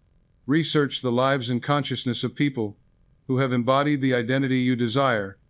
Study their thoughts, their beliefs, their daily practices, their way of being. As you align with their consciousness, you tap into the morphic field they helped to establish. The eighth advanced practice is dimensional identity integration. This involves recognizing that you exist simultaneously in multiple dimensions of reality, and in some of those dimensions, you are already living the life you desire. In the dimension of pure consciousness, you are already perfect, whole, and complete. In the dimension of infinite potential, you already have access to everything you could ever desire. In the dimension of divine love, you are already unconditionally loved and loving. These are not metaphorical dimensions, they are actual levels of reality that you can access through your consciousness. Practice shifting your awareness between these different dimensions throughout the day. When you're caught in the dimension of physical limitation, consciously shift to the dimension of infinite possibility. When you're trapped in the dimension of fear and lack, move to the dimension of love and abundance. When you're stuck in the dimension of separation, ascend to the dimension of unity and oneness. The ninth advanced practice is identity transmission. As you master I am that I am consciousness, you develop the ability to transmit that consciousness to others simply through your presence. You become a living demonstration of divine possibility. People are drawn to you not because of what you say or do, but because of who you are. Your embodied consciousness awakens dormant possibilities in others. Practice holding the awareness that everyone you encounter is the same I am consciousness that you are, temporarily forgetting their true nature. See your role as helping them remember who they really are, through the energy you embody and transmit. This is the highest form of service, not trying to fix or change others, but simply being so aligned with your divine nature, that others are inspired to remember their own divine nature. The 10th and final advanced practice is infinite identity expansion. This involves recognizing that there is no limit to how much of your divine nature you can embody and express. Most people, even those who understand these principles, still think in terms of limitations. They might expand from poor to comfortable, from sick to healthy, from lonely to loved, but they still operate within boundaries of what they think is possible. True, I am that I am consciousness recognizes no boundaries. If you can heal a minor illness, you can heal any illness. If you can create modest prosperity, you can create unlimited abundance. If you can experience human love, you can experience divine love. Practice expanding your sense of what's possible for you. Every time you achieve a goal or overcome a limitation, immediately set your sights on something greater. Not from ego or greed, but from the understanding that consciousness itself is unlimited. Your expansion serves the expansion of all consciousness. As you demonstrate greater and greater possibilities, you make those possibilities available to everyone. Now, my beloved friend, as we prepare to conclude this profound journey together, I want to address some of the deepest questions and challenges that arise when one begins to live from I am that I am consciousness. The first question people often ask is, if I am divine consciousness, why do I sometimes feel so human, so limited, so ordinary? The answer is that feeling human is not a contradiction to being divine. It's an expression of divine creativity. The infinite chose to experience itself through the finite. The unlimited chose to know itself through apparent limitation. The eternal chose to express itself through temporal experience. You are not a human trying to become divine. You are divine consciousness having a human experience. Your moments of feeling limited or ordinary are not evidence that you're not divine. They are opportunities for divinity to experience contrast, growth, and the joy of remembering its true nature. Every challenge is consciousness playing hide and seek with itself. The second question is, how do I maintain this consciousness when others around me don't understand or support it? This is one of the greatest challenges on the path of conscious living, and I want to address it honestly. When you begin to embody I am that I am consciousness, you may find that some relationships become strained. People who are comfortable with limitation may feel threatened by your expansion. Those who identify with victimhood may be uncomfortable with your empowerment. The key is to hold compassion for those who haven't yet awakened to their divine nature, while maintaining your own alignment with truth. You cannot force others to see what you see, but you can be a living example of what's possible. Sometimes this means having difficult conversations with family members who try to keep you small. Sometimes it means limiting your time with people who consistently drain your energy or challenge your new identity. Sometimes it means finding new communities of people who understand and support your growth. Remember that your primary responsibility is to your own awakening and service. You cannot save others by diminishing yourself. You serve others best by being the fullest expression of your divine nature. The third question is, how do I know if I'm really embodying this consciousness or just pretending? This is a wise question, because there is a difference between authentic embodiment and spiritual bypassing. Authentic embodiment of I am that I am consciousness results in greater peace, love, joy, and service. You become more kind, more patient, more generous, more forgiving. You develop genuine confidence that doesn't need to prove itself or diminish others. Spiritual bypassing, on the other hand, uses spiritual concepts to avoid dealing with real emotions and responsibilities. It often results in arrogance, judgment of others, who are less conscious, and an inability to deal with practical matters. True I am consciousness makes you more human, not less. It makes you more effective in the world, not more detached from it. It increases your capacity for genuine relationship, not your need to be above others. The fourth question is, what about suffering and injustice in the world? How can I claim to be divine consciousness when there's so much pain around me? This is perhaps the most challenging question for those who embody this consciousness. Understanding that you are divine consciousness doesn't mean becoming indifferent to suffering or pretending that injustice doesn't exist. It means recognizing that suffering and injustice are the result of collective unconsciousness, humanity's forgetting of its divine nature. Your role is not to judge or fix the world, but to be a healing presence within it. Every person who awakens to their divine nature contributes to the healing of the collective unconsciousness. Every act of love, every expression of peace, every demonstration of abundance adds to the positive transformation of the world. You serve suffering humanity not by identifying with suffering, but by embodying the love, wisdom, and power that can transform suffering. You address injustice not through anger and hatred, but through the creative consciousness that can imagine and manifest better systems.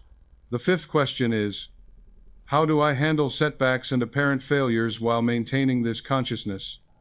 This is crucial, because setbacks are inevitable on any path of growth. When you experience what appears to be failure or regression, remember that consciousness is learning and expanding through every experience. What looks like failure from the human perspective may be redirection from the divine perspective. Instead of declaring, "I am failing," when challenges arise, declare, "I am learning and growing stronger." Instead of thinking, "This proves I'm not really divine," affirm, "This is divinity exploring new aspects of creativity and resilience." Use every setback as an opportunity to deepen your understanding and strengthen your embodiment of truth. Often, our greatest failures become our greatest teachers and lead to our most significant breakthroughs. The sixth question is, how do I balance spiritual understanding with practical responsibilities? Many people worry that focusing on consciousness will make them impractical or ineffective in worldly matters. The truth is exactly the opposite. When you operate from I am that I am consciousness, you become more effective, not less. You make better decisions because you're not clouded by fear and limitation. You achieve better results because you're aligned with creative flow rather than fighting against it. Your spiritual practice should enhance your practical effectiveness, not diminish it. If your spiritual understanding is making you less capable of handling work, relationships, finances, or health, then you may be misunderstanding or misapplying the principles. True consciousness makes you a better employee, a better spouse, a better parent, a better citizen. It doesn't remove you from the world. It helps you engage with the world from a place of greater wisdom, love, and power. Now, let me share with you some of the most profound realizations that come to those who fully embody I am that I am consciousness. These are insights that cannot be taught intellectually, but must be experienced through practice and embodiment. The first realization is that there is no separation between you and your good. You are not trying to attract abundance, you are abundance temporarily experiencing apparent lack. You are not seeking love, you are love temporarily forgetting its nature. You are not pursuing success, you are success, temporarily exploring what it feels like to struggle. When this realization dawns, the whole game changes. You stop chasing what you want and start expressing what you are. You stop trying to get your needs met and start being the fulfillment of those needs. You stop seeking outside yourself and start being what you were seeking. The second realization is that every person you encounter is also I am that I am consciousness, wearing different costumes and playing different roles. The difficult person is consciousness exploring limitation. The loving person is consciousness remembering its nature. The teacher is consciousness sharing its wisdom. The student is consciousness expanding its understanding. This realization transforms all your relationships, from ego transactions to soul recognitions. You stop trying to get something from others and start seeing them as opportunities to give and receive love. You stop taking things personally and start seeing everyone as consciousness, learning, and growing. The third realization is that time is an illusion created by consciousness to experience sequence and growth, but your true nature exists beyond time. You have always been perfect, you are perfect now, and you will always be perfect. The growth and change you experience are consciousness playing with different expressions of its perfection. This realization brings profound peace, because you stop fighting to become something and start being what you've always been. You stop worrying about the future and start creating from the eternal now. You stop regretting the past and start blessing it as part of consciousness's perfect unfolding. The fourth realization is that everything that has ever happened in your life, including what you judged as mistakes or failures, was actually consciousness creating exactly the experiences needed for your awakening and growth. There are no accidents, no random events, no meaningless suffering. This realization brings deep gratitude and trust. You stop regretting your past and start appreciating it as the perfect curriculum for your soul's education. You stop fearing the future and start trusting that consciousness will continue to create exactly what you need for your highest good. The fifth realization is that your individual consciousness is not separate from universal consciousness. When you truly embody I am that I am, you realize that your thoughts are universe thoughts, your love is universal love, your creativity is cosmic creativity expressing through your unique form. This realization brings both humility and empowerment. Humility because you recognize that everything you are and do is consciousness, expressing through you, not personal accomplishment. Empowerment because you realize that the same power that creates galaxies and grows flowers is the power that you are. Now, as we approach the culmination of our journey together, I want to give you a daily practice that will help you integrate everything we've explored into a way of life that continuously deepens your embodiment of I am that I am consciousness. Begin each day with what I call the Divine Identity Declaration. Before getting out of bed, place your hand on your heart and speak these words with deep feeling and conviction. I am that I am. I am divine consciousness, expressing perfectly through this human experience. I am not separate from my good. I am my good expressing itself. I am not seeking my purpose. I am living my purpose. I am not becoming someone better. I am being who I've always been. I am love. I am wisdom. I am power. I am peace. I am joy. I am abundance. I am health. I am creativity. I am service. I am that I am. And today I choose to express this truth in every thought, every word, every feeling, every action. And so at Island, throughout your day, maintain what I call sacred awareness. This means staying conscious of the divinity expressing through every moment of your experience. When you eat, remember that you are consciousness nourishing consciousness. When you work, know that you are consciousness serving consciousness. When you interact with others, see them as consciousness recognizing consciousness. When challenges arise, instead of immediately identifying with the problem, pause and ask, how is consciousness using this experience to expand and express more fully? Look for the gift, the lesson, the opportunity for growth that is hidden within every challenge. When opportunities appear, instead of wondering if you're worthy or capable, declare, I am consciousness itself, and there are no limits to what consciousness can express through me. Step into opportunities with the confidence that comes from knowing your true nature. End each day with what I call the gratitude recognition. Review your day and identify all the ways that consciousness expressed itself through your experience. Give thanks not just for what went well, but for everything that helped you grow, learn, and expand. Before sleep, set an intention for consciousness to continue its perfect work through you while you rest. Know that your subconscious mind will continue to align your entire being with the truth of who you are, preparing you to express even more fully tomorrow. Practice this daily rhythm consistently, and watch as your entire life transforms to match the magnificent truth of your divine identity. My dear friend, we have covered enormous ground together in this exploration of the forbidden meaning of I am that I am. We have journeyed from the simple understanding that your words have power to the profound realization that you are the creative power of the universe expressing itself through human form. We have discovered that you are not a victim of circumstances, but the creator of circumstances. You are not separate from your good, but the very consciousness through which your good expresses itself. You are not seeking God, but are God individualized, expressing infinite possibility. I am. We have journeyed from the simple understanding that your words have power to the profound realization that you are the creative power of the universe expressing itself through human form. We have discovered that you are not a victim of circumstances, but the creator of circumstances.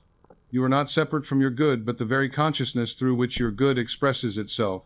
You are not seeking God, but are God individualized, expressing infinite possibility through your unique human experience. We have learned practical techniques for embodying this consciousness in daily life, and we have explored the deeper mysteries that reveal the profound implications of truly understanding your divine nature. But most importantly, we have remembered together the truth that was never really hidden, never really forbidden, never really secret. It was always available to anyone willing to look beyond the surface of religious teaching and discover the direct experience of divine consciousness. The phrase, I am that I am, is not just something God said to Moses thousands of years ago. It is the eternal truth about the nature of consciousness itself, and consciousness is what you are. Every time you say, I am, you are speaking the creative word of God. Every time you declare your identity, you are exercising the same power that spoke the universe into existence. You are not separate from this power. You are not a victim of this power. You are not dependent on this power. You are this power, individualized and expressing through your unique human experience. When you truly understand this, when you truly embody this, when you truly live from this truth, there is nothing you cannot be, do, or have. Your health, your wealth, your relationships, your career, your creativity, your joy, your peace, all of these are expressions of the one creative consciousness that you are.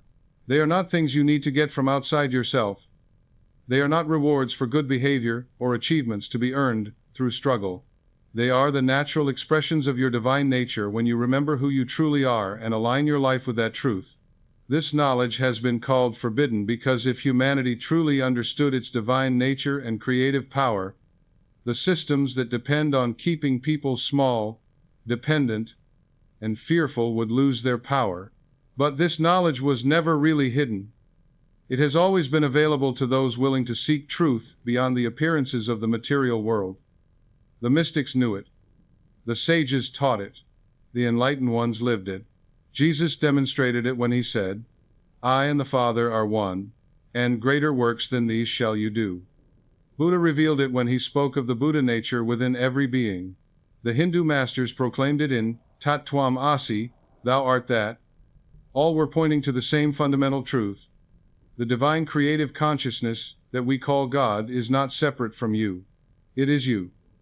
You are individualized expressions of the one infinite creative power, each expressing through your unique human experience. This is not blasphemy or spiritual pride.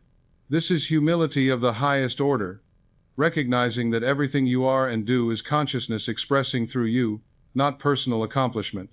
And it is empowerment of the deepest kind, knowing that the same power that creates galaxies and grows flowers is the power that you are. Now, as I prepare to release you to begin living this truth more fully than ever before, I want to leave you with this final understanding. Your transformation is not just about you. Every person who awakens to their divine nature contributes to the awakening of all humanity. You are part of a global transformation that is happening right now. Millions of people around the world are remembering their true identity as divine consciousness. Each person who embodies I am that I am consciousness makes it easier for others to remember. Your awakening is a gift not just to your own life, but to the entire world. When you embody love consciousness, you add to the total amount of love available in the world. When you express abundance consciousness, you contribute to the healing of poverty consciousness. When you demonstrate health consciousness, you participate in the healing of suffering consciousness. Your personal transformation is your contribution to the transformation of the world. Your embodiment of divine consciousness is your service to the evolution of human consciousness itself. So I invite you now to embrace this magnificent responsibility and opportunity. Step fully into the truth of who you are. Declare boldly what you know yourself to be. Live courageously from your divine nature. Express joyfully the unlimited creativity that is your essence. Remember this truth above all others. You are not seeking God, you are God individualized. You are not separate from your good, you are the good you seek expressing itself through you. You are not becoming something better. You are recognizing and expressing the perfection that you already are. The moment you truly understand, I am that I am, your entire world begins to reorganize itself to match this recognition. Your body begins to express the health that is your true nature. Your relationships begin to reflect the love that you are. Your work becomes an expression of the creativity that flows through you. Your finances begin to demonstrate the abundance that is your birthright. Your life becomes a celebration of the divine consciousness that you are. This is not a promise for the future. This is a possibility for right now. This is not something you need to earn or deserve. This is something you need to recognize and embody. This is not about changing yourself. This is about remembering yourself. Right now, In this very moment, I invite you to join me in the most powerful declaration that human consciousness can make. Feel these words in every cell of your body. Let them resonate in your heart, in your mind, in your soul. Allow them to reprogram your subconscious mind, to restructure your neural pathways, to reorganize your entire understanding of who and what you are. I am that I am. I am the divine creative power, expressing perfection, abundance, love, and joy through my life. I am not becoming, I already am. I am not seeking, I am finding. I am not hoping, I am knowing. I am not separate from my good. I am my good expressing perfectly. I am not a human being having a spiritual experience. I am a spiritual being having a human experience. I am not small, limited, or powerless. I am infinite consciousness, expressing through this beautiful human form. I am love-loving. I am wisdom-knowing. I am power-acting. I am peace-being. I am joy-expressing. I am abundance-flowing. I am health-radiating. I am creativity-manifesting. I am service-blessing. I am not separate from the divine. I am the divine, individualized and expressing perfectly as me. I am not separate from the universe. I am the universe knowing itself through my consciousness. I am not separate from life. I am life, expressing itself through my experience. I am that I am, and it is wonderful. I am that I am, and it is perfect. I am that I am, and it is enough. I am that I am, and so it island. My beloved friend, if these words have stirred something deep within you, if you feel the truth of your divine nature awakening, if you sense the power of your creative consciousness beginning to stir, then you have received the greatest gift that can be given, the remembrance of who you truly are. Your journey is just beginning. Every day will be an opportunity to embody this truth more fully. Every challenge will be a chance to demonstrate your divine nature. Every interaction will be an opportunity to see and serve the divine consciousness in others. Every moment will be an invitation to express more love, more wisdom, more joy, more creativity, more service. If this message has resonated with your soul and helped you remember who you truly are, I invite you to subscribe to this channel for more wisdom that will support your continued awakening. Give this video a thumbs up to help others discover these life-changing truths. And please, share in the comments below your own I am declaration. Tell me who you are choosing to be from this moment forward. What divine quality are you ready to embody? What limitation are you ready to transcend?